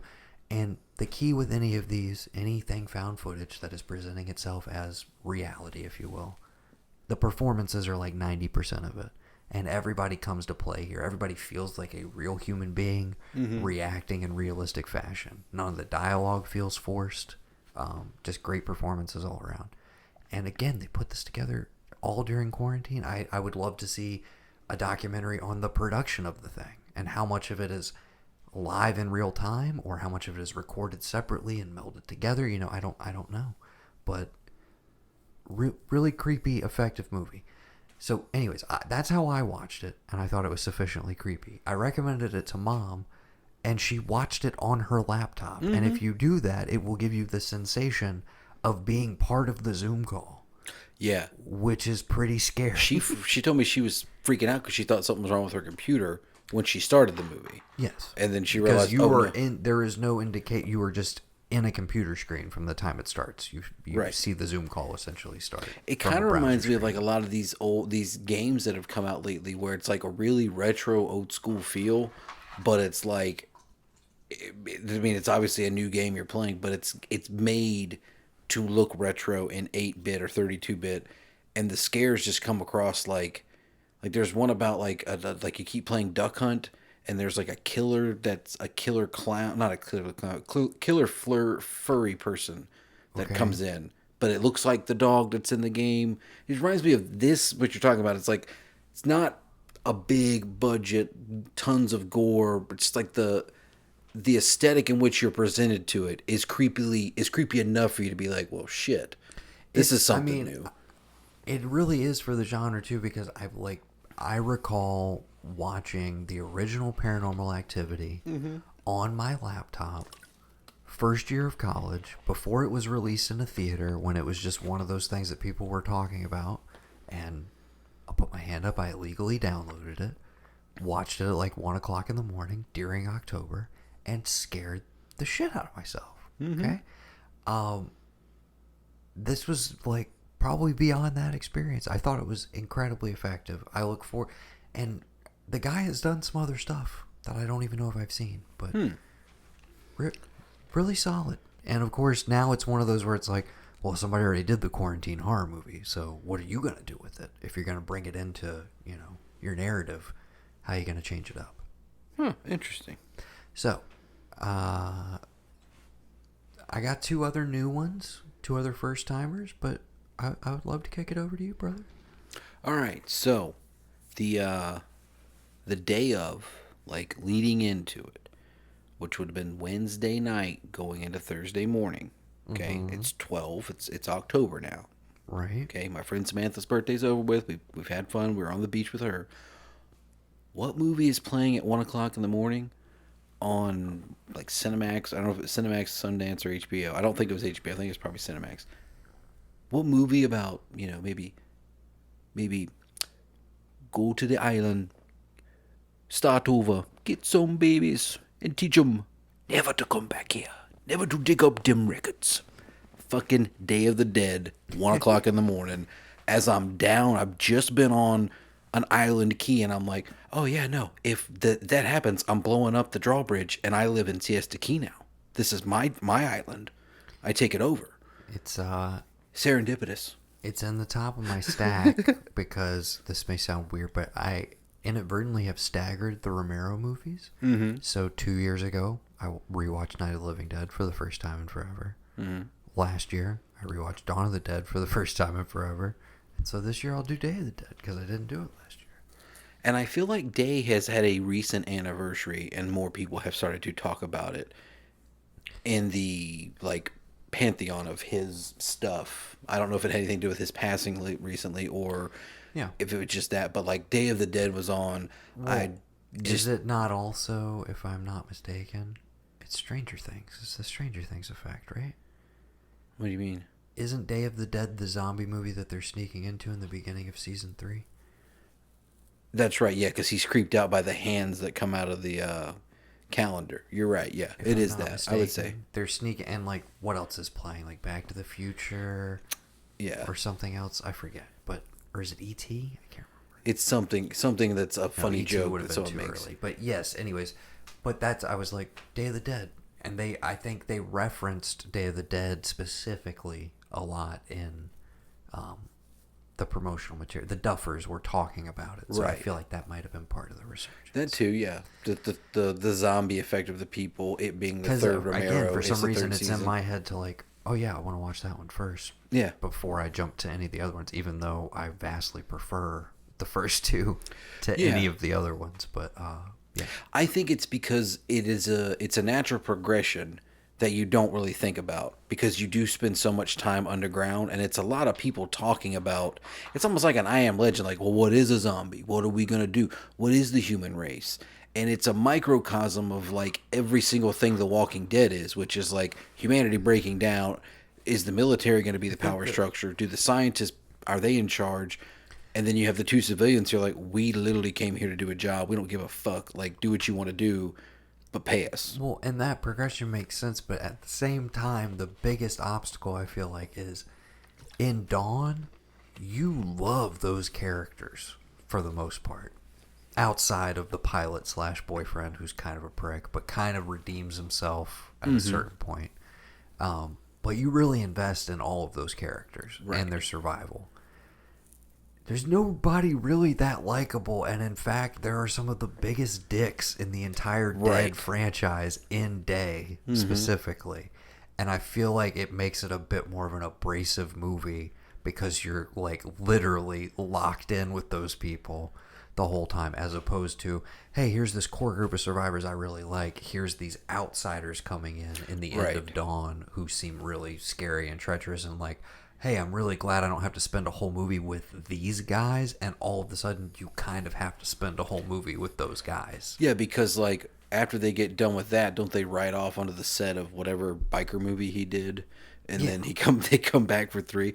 But you get the progression of like, yeah, what we were trying to make to survive, even humanity will screw that up. Yeah. But with just them... The main thing, though, the effects are possibly the best of the series at that point. In where? In Day. Yeah, definitely, yeah. That's the main well, you got Nicotero. Like Nicotero is one of the guys that's sitting around there, and that's the thing. Yeah. See, that's the thing I love about like those era movies. It's like the guys who were like making the blood and guts and shit like that. They're just, hey, put a ball cap on, stand here, say something. We need you. It wasn't like you're not negotiating a contract. You're not worried about residuals. You're not like, is people going to care in 30 years? Am I going to get my check for that? You're making a movie with a guy that you've made movies with. You're kind of the young cat. I don't think K&B had come about at this point. You're kind of new in the game. You've learned from the best. You're kind of new on the block. You and Savini, all that. And you jump in and you just make it. And I think that's the thing that's lost, that I think with what you're talking about with Host, I think that is the thing when there's movies like that it's like, all hands are in it doing it, and it comes out and it feels that way because everybody who made it wasn't worried about themselves, wasn't worried about what was going to happen. They genuinely just wanted to put something new and unique out there. I think those make the best kinds of horror movies. You're talking about this in relation to Host, and I totally agree with you, but everything you're saying, I'm like, you're going to adore One Cut of the Dead so much that it needs to be the thing that you watch when you go home tonight. All right. So we can talk about it. Okay. So you can text me about it and be like, brother, I'm so glad you told me to watch that. Yeah. Oh my God. Is it the Long Good Friday of horror movies? Sure. Listen, sure it is. Noah, listen. The Long Good Friday is what I'm judging everything that you tell me to watch by right now. Which is like a Stone Cold 9, basically, that you've never seen. Any of those type of movies. Yeah, pretty much. Like, this is fantastic. Yeah. Okay. So day 2, I kind of fucked up a little bit. Thursday, before we go out to the beach, just kind of waiting around to see what people do, I managed to watch all of Troll 2 on Cinemax. Did you? Did. Okay. Never, ever, ever want to watch that again. Just stick with the documentary. The documentary was better. I've never even seen now, see, the whole movie. That's the thing. Before it started, before the credits came up, I was like, I thought it was the doc. I think this is Troll 2, but I hope it's the documentary. Yeah. And as soon as it was like, this is Troll 2, I was like, well, fuck me. All right, I'm invested in it. So that's technically what I watched for Thursday. This is one of those VHS, but before I knew the history of it, before Best Worst Movie was made and everything, this was just one of those boxes at like Sycamore Video that I just avoided like the plague. Yeah. You go through the horror section, and there are some kids who like the crazier the image, that's what they gravitate towards as far as horror goes. And I was the exact opposite, where I was like, that shit looks goofy, or that just looks like that would be interminable to sit through. Like, I'm not even going to bother reading the description. Trolls is one of those. Trolls 2, etc. Oh, God, I miss video stores so much, man. Okay. All right, so Troll 2. Troll 2. What more can you say, really? Yeah. Okay. That was a first-timer for you? Any more first-timers? Because obviously you'd seen Day. Yeah, it's seen Day. No new first timers yet. Friday I hit OG Halloween. Here's a debate I've been having, which you mentioned, like, why would you watch it this early? We both of us usually save it for the end of the month. We'll watch the sequels in the build-up, but you got to save the OG for up there. But now, this comes up with 2 movies that I can think of immediately off the top of my head. And I think we debated this last year. Now that you have Hate Teen, right, the new direct sequel, do you do that in the rotation earlier in the year? Do you watch one, and I guess we'll call it the new 2, but we'll stick with Hate Teen back to back on the night? What do you do? My other question, you know how much I love The Shining. Also, now a huge fan of Dr. Sleep. Been saving the director's cut for this month. But I'm like, don't I want to watch The Shining and then roll it right into Dr. Sleep just because I haven't done that yet? Well, Mom was watching The Shining when I got back Saturday. The Shining is my October 31st movie. Then just save wait. it every year. But then dude, if I do that and Dr. Sleep, that's 5.5 hours. Halloween's on a Saturday. Who the fuck cares? Well, it's going to be a November 1st Halloween in this household. Okay. Well, that answers that. Not really a question then. Okay. I did have some explaining to do to people, but we did pull, like, we basically caught Dr. Sleep right after he, like, right as his speech about his dad happens, and it cuts to the future. Mm-hmm. And I kind of basically explained, I was like, listen, it's kind of a remake. It's kind of the sequel to The Shining. This is the little kid. They're bad people. You'll see him soon. He has a thing with death. Just watch it. And everybody there sat there. We just sat that afternoon and finished Dr. Sleep from there.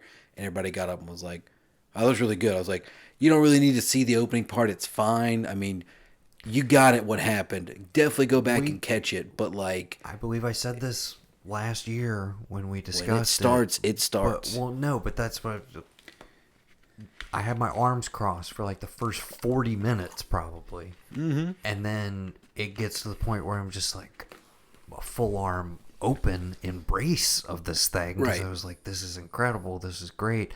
And basically just made me go like, I can't wait to rewatch this again. And again, I specifically have saved the director's cut of this and Midsommar for this month. And now it's just like, when do I want to open these presents for myself? Well, your birthday is this Saturday, so who knows? Okay. Want to hit my 2 new ones? Okay, I should have done this on the cusp. It's kind of a transitional one. And maybe we'll even save bringing it up or talking about it too in depth. I told you I was watching a bunch of Charlie Kaufman movies. Mm-hmm. The reason was his latest directorial effort, and he did do the screenplay as well. I'm Thinking of Ending Things is on Netflix. Mm-hmm. Not an out-and-out horror movie, but the closest thing to a horror film that he has probably ever done. It's Jessie Buckley, who you might recognize from Chernobyl, maybe a few other movies. She's also in Fargo Season 4. Jessie Buckley and Jesse Plemons. Okay. Also got David Thewlis in there, also from Fargo, Season 3. And Plemons was in Season 2. Holy shit. Now Toni Collette just needs to show up in Fargo, and they can complete the combination, whatever I want to call it. Okay. Toni Collette and David Thewlis play the parents of Jesse Plemons' character. He and Jessie Buckley have been dating for a very short period of time, and they are going to meet his parents for dinner. Okay? That is the setup. They live in a secluded farmhouse. Okay? And it's in the Midwest. Hmm. I don't want to tell you anything more than that. Other than to say, and not to overhype it, brother, not to overhype it, it's the only 10 out of 10 movie I've seen this year. It is my favorite film of the year. And I don't know if it will be topped. I absolutely adore it. I have seen it 3.5 times. You should go check it out. Yeah, I think but you could justify watching it as an October viewing, because there are definitely moments that will creep you the hell out. But it is non-traditional horror. So take that how you will. Maybe you want to save it for November 1st, but I wanted to mention it. It should have been on the cusp, but it needed to be brought up. It's my favorite movie of the year. Okay? Okay, my other 2 new ones. I told you I went to the theater. Yeah, what'd you go see? A little movie called Possessor. Oh. Do you know anything about Possessor? No idea. Oh my god. Okay. Mandy herself, Andrea Riceborough. Okay. Who we saw earlier this year in a little show called 000. Okay? That was this year. That was earlier this year. Jesus, Believe it man. or not. Yeah. I kept, you know what, when we had that conversation, I and thought about asking about that one, but I was like, no, that was definitely like We've last talked about year. it, but talk about a show that has grown in my estimation since I stopped watching it. Every time I think back to my experience with 000, I'm like, yeah, maybe that was closer to like a 9. Like, maybe, maybe it's creeping up the I need to rewatch it again list, but not before Too Old to Die Young. I will rewatch that before I will watch 000 again. Anyways, Andrea Riceborough, okay, is the titular possessor, if you will. Slightly futuristic. The setup is essentially she inhabits other people. She takes them over via technology. Don't want to explain it too much. And she's an assassin. I don't think that's too much of a spoiler because you see most of that in the trailer. Basically, she takes over other people to basically do clean kills, if you will. Situations where it's like, oh, well, this person close to that person murdered them because of, So to the outside world, it looks like this, but of course, they're being manipulated. Okay? So a little bit of a sci-fi concept, a little bit of a Nolan-y concept, you might say. Here's the kicker. Directed by Brandon Cronenberg. What? David's son.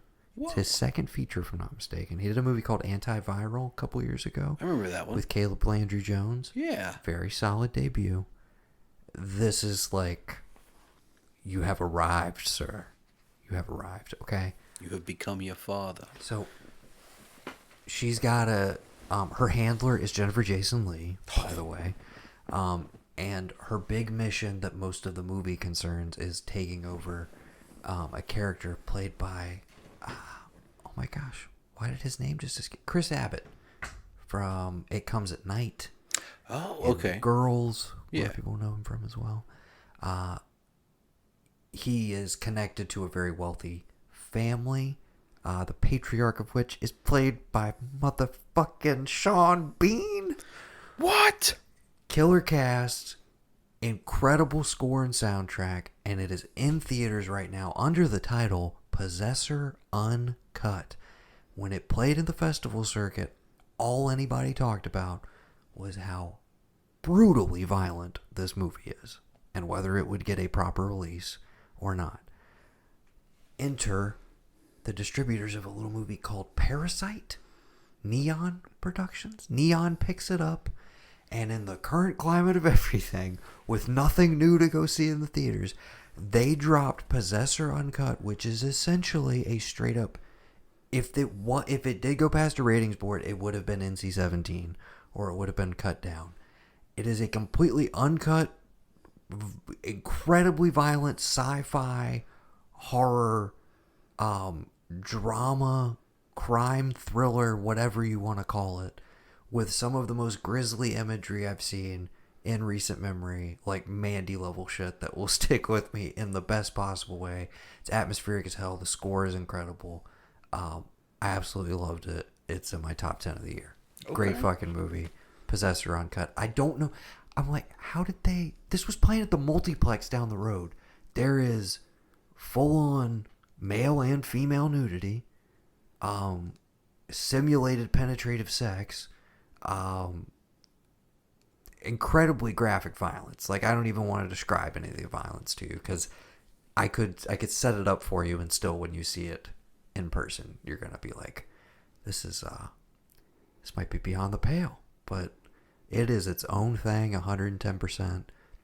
He has established his own voice, and again, I only brought up Nolan earlier in terms of concept or whatever, because it highlights again part of my issue with Tenet, which I just came from. These are my two most recent theatrical experiences. I saw Possessor on Friday. I saw Tenet literally a couple hours ago. Tenet is a movie that spends like an hour and a half plus of its runtime explaining to you what is going on in it.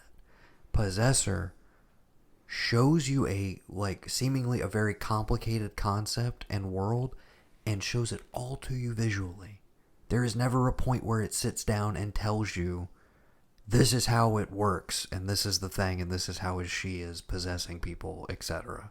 Mm-hmm. It just shows you and visually explains to you what is going on inside the mind of said person. It's incredible visual storytelling. One of my favorite movies of the year. Literally, really nothing like it. Really fucking out there. Presumably at some point it will be rentable on VOD, etc. But for right now, as far as I know, it is exclusive to theaters. So if you have a theater near you and you have the stomach for it, I highly recommend Possessor Uncut, I guess is what we have to call it now, because that's what it went out titled as. It looks like it's only here too. I don't see anything in Colombia. I would probably go see it again if you really wanted to see it. Listen, man, you said you needed a Mac thing, so like if you find it, if it's in a Best Buy in Colombia, I get it. And then like maybe Wednesday, link up. Thursday, I come down here right after work. We catch like the first show, latest show we can get. We could do it. We could do it. Okay. Because this shit looks dope. Or you're watching the trailer for it Yeah, now? in silence, mind you. Yes. And I'm still digging it.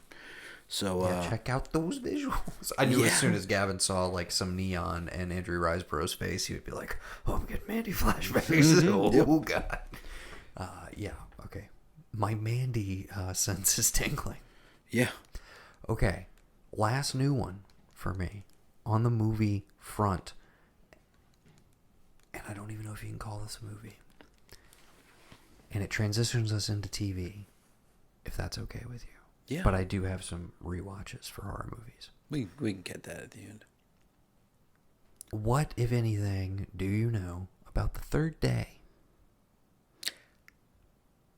I wanted there to be at least one episode more than what was available. I wanted to be able to watch one or two back to back.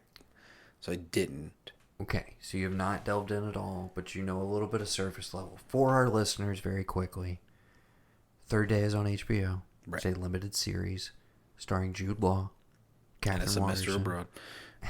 Oh, what? He is abroad. Technically not abroad for him, but abroad for us, I suppose. Catherine Waterston's in it. Patty Considine, Samantha, or no, I want to say Samantha Morton, but it's not. It's Emily Watson. Yes. Excuse me. Not Emma. Yes. Emily. Naomi Harris is going to show up at some point. Here's the deal. First 3 episodes are out. That's summer. All right? What? That's summer. Oh, God. Just telling you. The start of the last 3 is tonight. I'm going to watch it as soon as you get the hell out of my house. Okay? That section Get out! is known as winter. Well, what happened to autumn, you might ask? This past Saturday at 9:30 a.m. over in foggy London town, over in England, off the coast of Essex, on O.C. Island, where the show takes place, where the show was filmed, they commenced a 12-hour live stream. One single unbroken take, a cinematic camera, high def, everything, for 12 hours on the island as the rituals of their festival take place. Now that might be spoiling things because you've seen bits of the trailer. You know, there's a little bit of Midsommar vibes going on here. A lot There's of Wicker little Man. bit Yeah, of yeah, Wicker yeah. Man, but it is also its own thing. Listen, okay? mate, anytime people talk about an island and no one ever being there and it's in a horror film around October, it's not going to be good. Don't go. At least bring the whole force with you. Don't go by yourself. Make sure you got good cell reception. Bring a gun, a flare, maybe some food to survive. Don't do it. Sorry. Do it. Speaking of which, Michael Caine shows up for one scene of Tenet, basically to just like pass on some exposition, and you're like, oh, I wonder if he'll show back up. Nope. No Michael Caine. He's You need 3 contractually minutes. obligated to 3 be minutes. in every Yeah, Nolan exactly. movie. Okay. You want a little Michael Caine there. That's why I brought it up. Okay. I felt So- Mr. Wayne. I watched about 6 hours of this in total. Some of it as it was happening, some of it like I'm watching it and scrolling back to earlier in the day kind of thing. It's just like a camera up on a. No, this is a full-on a cinematic camera moving, floating almost across the island. Some of it's clearly a cameraman. Sometimes it was on a drone, but it's a seamless, unbroken take for 12 hours, where the culmination of the first 3 days that you had seen kind of takes place. And I can't tell you too much about what transpires during this live stream because you haven't watched any of the show yet. But I will say, if we're rating it as an individual experience, it's one of the best things I've seen this year because it's never been done before. Yeah. It was a 12-hour hybrid of television, film, and theater all rolled into one. Everybody in character, including Jude Law and Catherine Waterston, who are acting in this thing. And it was just, dude, transfixing. Like, you got so sucked into it. And it was like, I don't know how they did the score. It was like live scored as it was happening. Just this, like, incredible dread that builds up in different parts. And, like, it's fucking wild, man. I don't know how else to describe it. It's never been done before. It's one of the creepiest things I've seen in a while. The show is terrifying. The first 2 episodes are great slow burn horror. And then the third one ramps up in such a way that you get fucking whiplash from it. And so leading into this autumn section, again, I was like, what's going to happen in this thing? And I invested the time and I knew it would sync up because for us it started at 4:30 in the morning. Okay. So obviously I didn't start with it when it started. I caught up to it. But I knew I was like, I definitely want to watch like the last hour or 2 hours of this solid to like see what it's building to. Mm-hmm.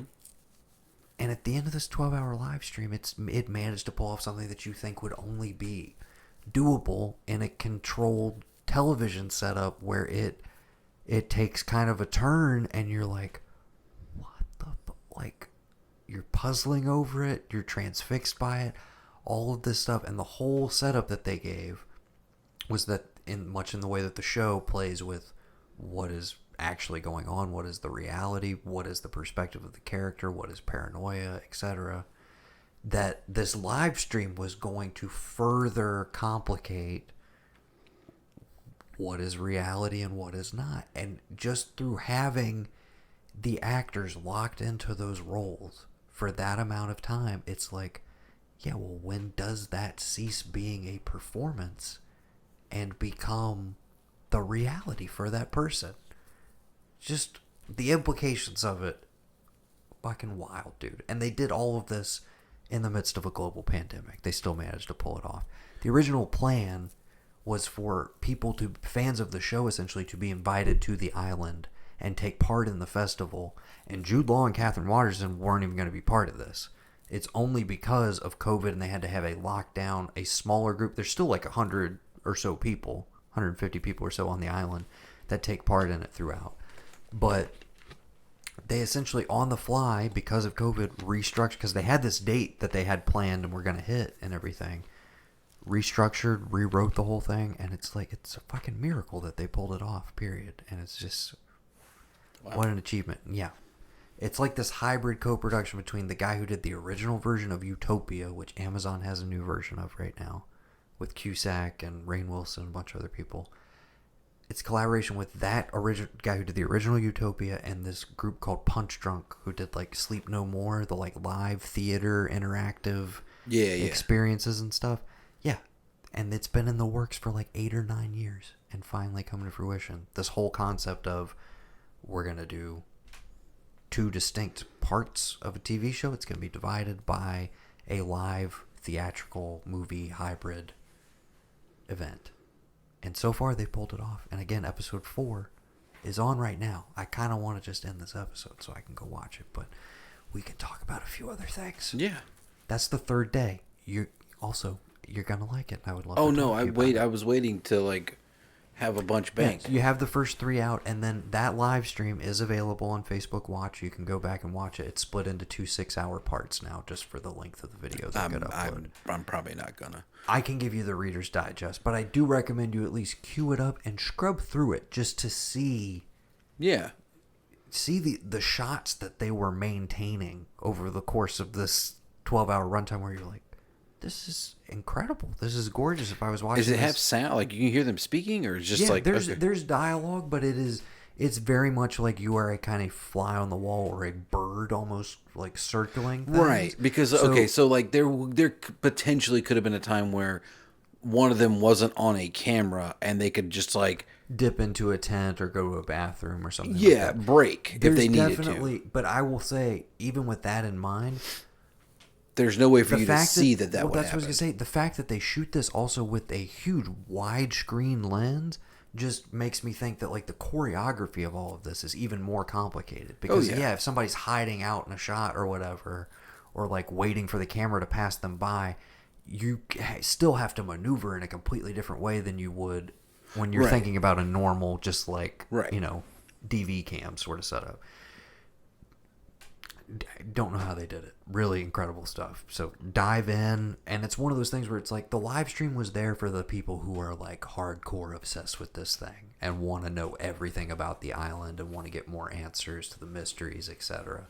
But you don't have to have watched it. You can go straight from summer to winter and just get the story that way. Yeah. But it will enrich your experience. And I can definitely say, not knowing where it's going, but considering what I saw in that live stream, I'm glad I watched it. Because, wow. Okay. That was a lot of stuff on the 3rd day. I apologize. That is all of my new stuff. Okay. So I can hit you with rewatches and then back to TV? It's whatever you want to do, brother. Hit me with the rewatches. It's fine. I want you to jump in here whenever you want. Yeah, go ahead. I'll let you know if any are on my list. House of the Devil. No. It's available on Shudder right now. Ty West, new instant classic. If you haven't seen it, I will get to it. You've never seen it? I've seen it. I will get to it. Sorry, excuse me. I didn't know if that was a once a year. I know for you House now of the what. Devil. Yeah. The O-Ridge, A Nightmare on Elm Street. Girlfriend Request. One of her favorites. My buddy Zan has one of my favorites too, honestly. A Freddy koozie, so they just his face. It's pretty dope. Holds up, man. Yeah. I don't know. I mean, how many times I can say it, but got to do it. That's a locked in, has to be watched within the month every year. Mm-hmm. Wanted to have a little fun. Idle Hands. Oh yeah. Yeah. Again, for me, holds up. Maybe not all of the jokes. Maybe some are a little more off color than you remember them.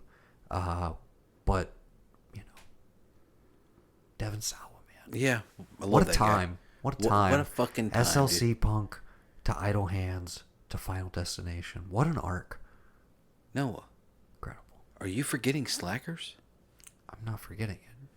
Just omitting it. Okay. I'm not saying it's not important, but let's be real here. Little Giants?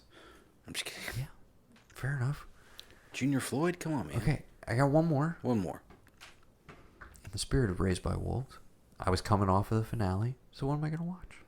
Prometheus. 100%. Yeah. And now, I think the plan, I normally try and do at least 2 or 3 Alien movies. I think I'm going to do the appropriate chronology, which means I'm going to have to watch Covenant again. I'm going to give it another shot because I was not hot on it the first time. But yeah, it was okay. I don't like that like Franco was dead to begin with and there was like a whole movie you had to watch beforehand. I was fine with that. Billy Crudup was yeah. annoying. And Danny speaking of McBride. Catherine Waterston, who I really like, I just didn't like the forced Ripley, not Ripley. Right. I didn't like it. Right. I didn't like it. Just let her be her own character. Just Don't greenlight that Neil Blomkamp remake. Yeah, or can we ever get that? Yeah. Can we? I don't Jamie know. Lee came back. I'm Yeah. sure Sigourney will suit up. Sigourney will suit up. There you go. That's a new Sigourney intro. suits up. Yeah, that's a new intro from we tested earlier or before we. Sigourney suits up. To fuck the xenomorphs up? I don't know. Oh, Is it- yeah, I like it. Bars? Yeah. Bars? Yeah. Okay. That works. That's it though. But that's my plan. I am going to work through the Alien. Usually I pick one or two franchises I try and do all of. I think I'm going to revisit the Alien franchise. But we're going to go chronological this time just to keep it fresh for myself. But then you always do end up with whole Alien 3 and Resurrection there at the tail end, which is kind of a bummer way to end things. So I think maybe we'll just have one mediocre one, and we'll make it Prometheus, Covenant, Alien, and Aliens, and we'll probably stop there. 4 is enough. Yeah, 4 is enough. Or maybe I'll throw in AVP Hey, or why don't you Requiem. just try the Predator with You ever saw the Predator? Did you? Yeah, I did. You did. Not a big fan. I there's a version of that movie probably that exists that I would really enjoy.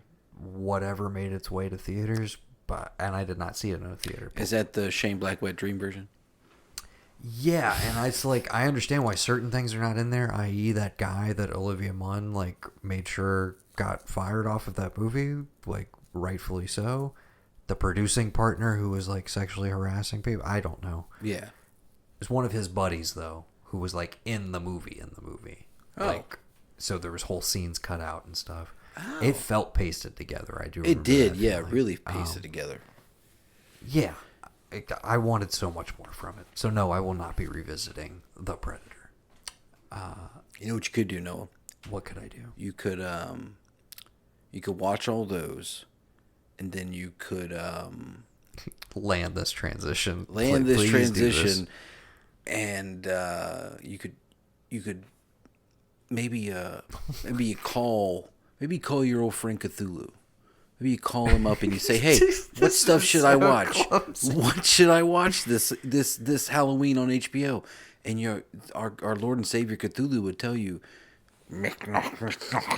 which is basically watch Lovecraft Country on HBO because it's the dopest thing. I love it. So you're. I am on fucking board with this show, dude. Do you not like it? I didn't say all that. Okay, what don't you like about it? Let's explore it. Let's Okay. explore the space a little bit while we're an hour and 47 Let's minutes explore. into this episode. Lovecraft Country. Okay. My excitement level going into the show, huge. Right. Having zero familiarity with the source material. By that I mean the novel that it's based on. And having only really a passing knowledge of H.P. Lovecraft and his short stories. I have the Necronomicon. I've read the hits, if you will. I've read Call of Cthulhu. I've read the Dunwich Horror, Reanimator, or Herbert West Reanimator. Excuse me. Dagon? Haven't read Dagon. City in the West? No. Okay. What is it? At the Mountains of Madness. Yes. So a lot of the classics, but again, and mainly my biggest exposure, the Cthulhu arc in South Park. Where Right. Cthulhu shows up and gets, charmed like a cat by Cartman rubbing on his belly. Yeah. That's mainly, that's the cultural level, I guess, of knowledge. Mm-hmm. You got Jordan Peele, J.J. Abrams, and Misha Green all coming together. Mm-hmm. Okay? So I'm intrigued. Very first episode. In fact, the first 5 minutes of the first episode, the opening scene of the first episode, I was immediately like, "Oh, okay, this show is going for it, so to speak." And the pilot is very balls to the wall. A lot happens, and I remember thinking to myself somewhere around the end of episode 2, that episode 2 of this show felt like it could have been the finale of the entire season. Yes. And that's when I started to adjust to the pace and the tone a bit.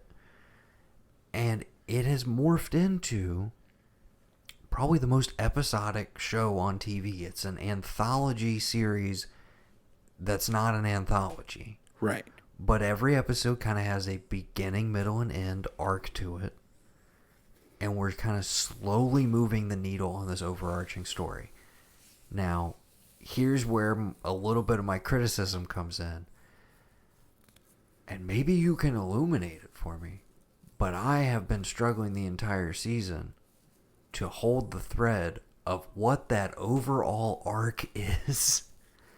I'm a little lost as far as character motivations, scene to scene, episode to episode. I enjoy all of the performances, but I am simultaneously upset by the fact that they seem to at times mainly be servicing plot over actually letting me get to know these characters with any real sort of depth. Now, we've been slowly doling out backstory to them throughout the season, throughout the series, but I guess I'm surprised that we're this deep in and I still don't feel like I have a firm handle on who these people are and what their motivation is and the stakes for them in all of this. Now, I think some of that's coming into focus. I think a little bit of it's a little unwieldy. But I think my biggest reaction, like right off the bat, was that it's a little more JJ and a little less JP than I thought it was going to be. Mm-hmm. And it's a little presumptuous, I guess, to be like, I want Get Out the TV show. Give me Get Out the TV show. I want these deep ruminations on, like, race relations in America explored through this lens of horror. I want it doled out very, like, thoughtfully, etc. And it was very evident, like I said, by the end of, like, the second episode that, like, that's not the gear that this show wants to be in at all. And what I kind of made my peace with was I was like, I know what this is. This is essentially, this is American Horror Story on HBO. This is like early seasons of American Horror Story. That feeling of they're fucking going for it and they're doing some wild shit. Mm-hmm. Not all of it lands. No, yeah, but, that's true. But I'm still coming back next week. Yeah. You know what I'm saying? I've been toiling over me expecting it to be a little more prestige-y and it being a way more pulpy. Right. Which makes sense for the genre that it is exploring and subverting simultaneously. Yeah. So yeah, again, and there have been consistently, pretty much every episode, there is usually an emotional core or a moment that it builds to that regardless of whether I think it earned getting there or all of the puzzle pieces link up and make logical sense, the emotion just kind of overwhelms it. Without spoiling anything, but we're deep enough in, if people don't want to hear like actual spoilers, skip ahead. But the spoilers for episode 2, all of that wild shit goes down at the mansion. Right. Like, things ramp up big time. Tony Goldwyn shows up. I know, man. That was a nice surprise. Yeah, and then we haven't seen him since. Well, I think we saw him one time since, but anyways. Yeah. But yeah, the mansion comes down where you're like, I thought they were going to be at that mansion for like a couple episodes. Nope. What the hell? And then George dies at the end. Right. And Jonathan Majors sells that moment with such weight, and the music swells and everything. Sorry, and George. I was like, dude, I love Courtney B. Vance. No. I thought we were getting him this whole show. Me too. Like, that was the biggest, like, that. what the and fuck? So I was like, in the moment, I was like, what the hell? I'm totally lost. What's going on in this episode? This ramped up way too quick. Where does the show go from now? And then I get this emotional whiplash of like, but it has this really like devastating ending for a character that I had invested a lot in just the 2 episodes we had seen him. And I was like, that's gonna be the constant like kind of push and pull of this show, I feel like, which is like a lot of spectacle and that maybe sometimes overwhelms the emotional core or the stuff you want it to be delving deeper into. Mm-hmm. At the same time I say that, you're up to date as well. I believe so. You've been back to Korea, Right? and you've seen one since then, or two? One fully. They were when I left. When I thought I'd finish it all. D was being chased by crazy children on a train platform, and I was like, "What the fuck is this?" Yes. Right. And I didn't see how that episode ended. Oh, okay. Yeah, I fell that asleep was and I didn't get a chance to that catch was it. last night's. Right. Really solid episode. I have again. Have you appreciated how they have woven in modern real history into the framework of this show? Yes. I've appreciated that more than anything. I think that stuff is there, and it's there to parse out. Some of it feels a little surface level to me, where I don't feel like there's that much. I feel like it's very maximalist, like it just wants to throw it all in there. Right. Into a big soup and kind of let you, like, pull from it what you will. And I know, obviously, like, different people are going to get different things out of it. And there's probably stuff that I'm not picking up on that's, like, way more emotionally relevant to people in the black community that I just, is not even registering for me. Mm-hmm. But, so, again, I'm enjoying it. It's super entertaining. I think I had to kind of recalibrate what I thought the show was going to be, my expectations for it versus what it actually is and what it's trying to do on a weekly basis.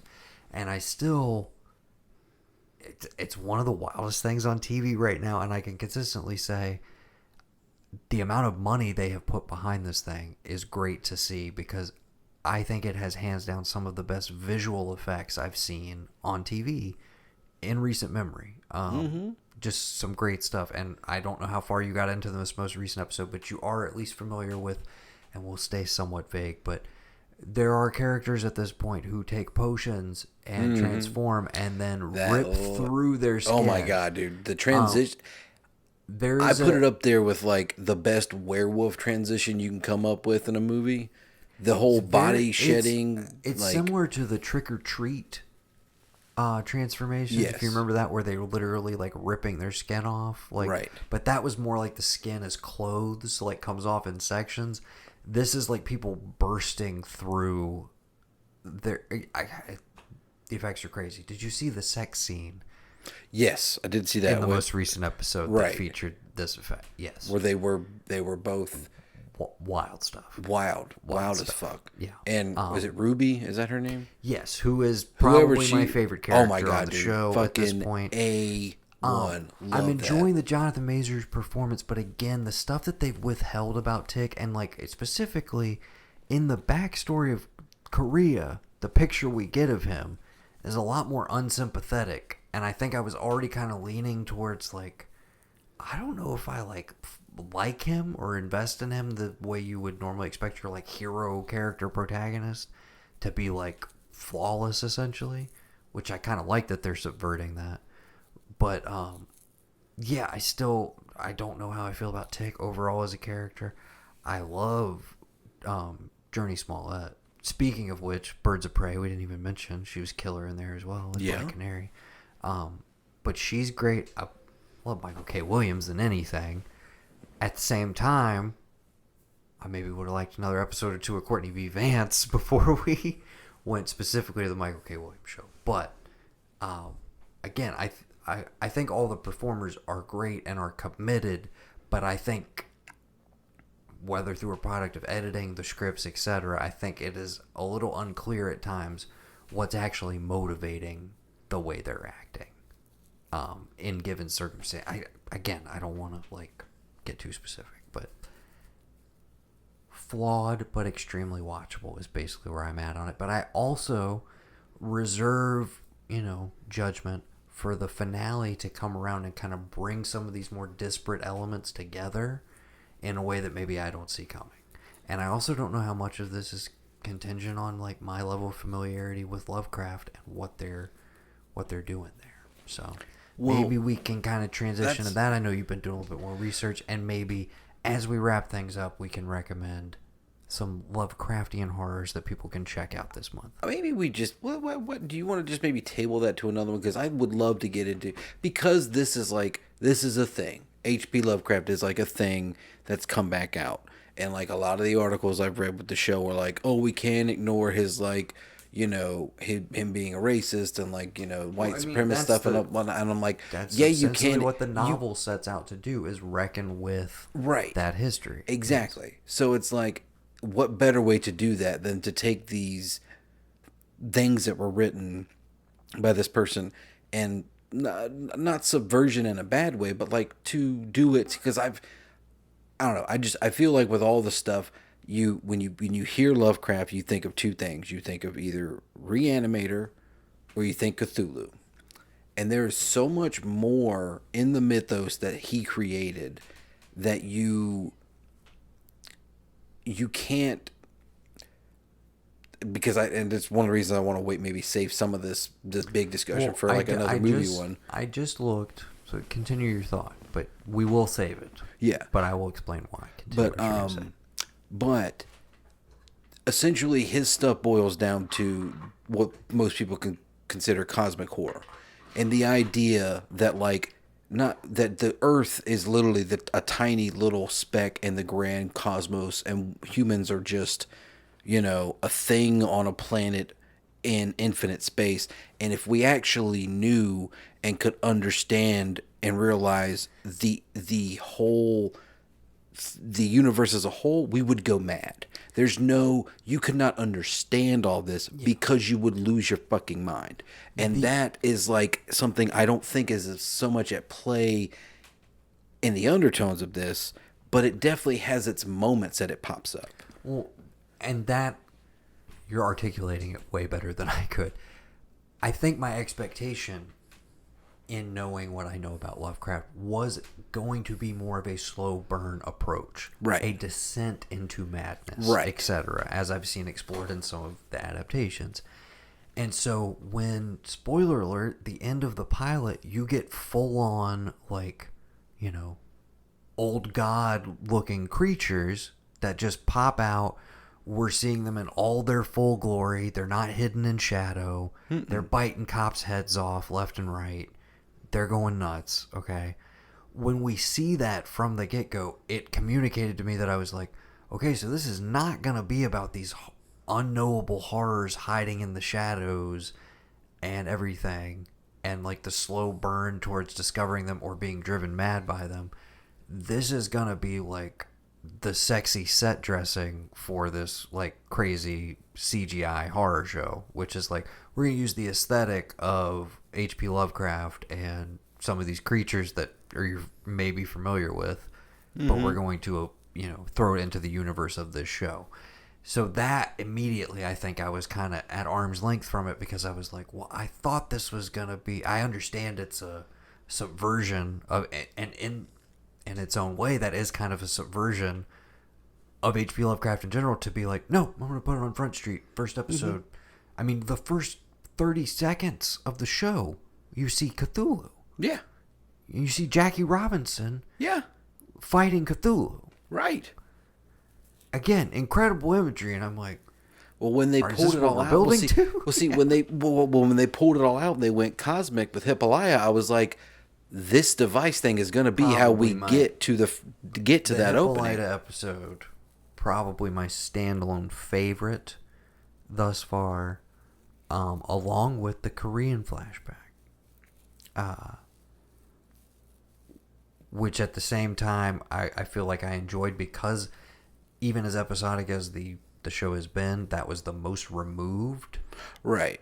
From the current storyline, and it literally felt like, okay, we're jumping back to get a little more character building for Tick. Mm-hmm. So I enjoyed it in that aspect, but I also was like, how is this coming back? Like, what is the relevance of seeing this and spending so much time with this character relative to how they're going to possibly re-enter our main present narrative? Which was that he called her and she said, you're going to die. I mean, there was the threat. You realize, like, okay, she saw all these things. How are they going to rectify it? Well, she will show up and he will either know or not know how he is going to die in the future. I really enjoyed the the one where they travel and they go almost like Indiana Jones, like they go underneath the exhibit and then they have to do all the Last the Crusade Invisible stuff. Bridge, Yeah, because that to me,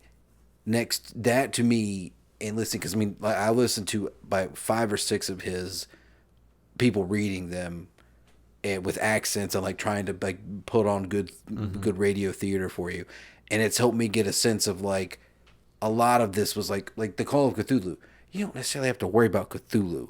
You need to worry about his cult that's Yes. on Earth, which is where you get a lot of like, that's what these guys are. That was like his bloodline, his club. You need to worry about those guys because Cthulhu may or may not be a thing, but there's enough human beings who believe in it Yeah. that they will murder you. Right. And they will make sure that you don't get out and that you will go crazy or you will be made to go crazy. Yeah. And so I think, yeah, as much as I was like, oh man, we got Cthulhu in the first like 10 seconds. This is going to be great. Again, I'm still building to that trailer moment where there is a giant Cthulhu-like thing that confronts them. Yeah. And I want to see what it is. Yeah, and again, pulling out all the stops immediately in that first episode, you gotta kind of give them hats off. It's definitely a way to stand out. It is a crowded marketplace right now, even in the midst of a pandemic. There is so much television. Yeah. And I think it definitely announced to people early on. It was like, hey, this is gonna be a wild ride. Hang with us or don't hang with us, basically. And I've enjoyed it thus far. Again, Yeah. but given that it wraps up, we get a new episode on my birthday. Right. That'll be 9. And then the finale is on the 18th. So maybe you and I try and get together the week after the 18th, talk about the season as a whole. And then maybe in the intervening time, I can watch a few more Lovecraft adaptations or Lovecraft adjacent movies. And we can talk about the season as a whole. Spoiler, gloves off as far as spoilers. Have you been listening to the radio, the podcast about it? No, and I haven't been doing it for Raised by Wolves either. There's just, again, I have so many podcasts I follow, but Yeah. I thought I might do that just for the... none of my stuff that I listen to already are covering Raised by Wolves or Lovecraft. Right. The only thing that I'm watching right now that is being covered is The Boys and Fargo. Right. But yeah. So yeah. So yeah, let's put a plan to pin do in that. it. We'll put a pin. We did a solid hour of ARKTOBER content. Yeah, that works. I mean, it We bookends. hope we didn't spook you out. We hope we didn't scare you away from your headphones. You got nothing? What else can I say? I mean, We hope that you will join us Why is your Next dying all of hour. a sudden, dude? because it is slow. The hour is slowly approaching. And if I do not feed on human flesh soon, Koloff doesn't deserve to smell my shit. yeah, Pull no. the strings, damn you. I have traveled across oceans of time To be with you. Did we did that on an intro last year? Did we Definitely not? done that Yeah. multiple times. I almost started off. We this should just do that episode from as now well. on. And we've traveled oceans of time. That should be our outro, I guess, Yeah.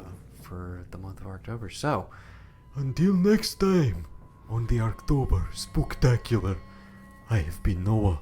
And I have been Gavin. And we have been the Blanchard brothers, and we have traveled Across oceans of time to be with you here this evening. And we appreciate your listenership.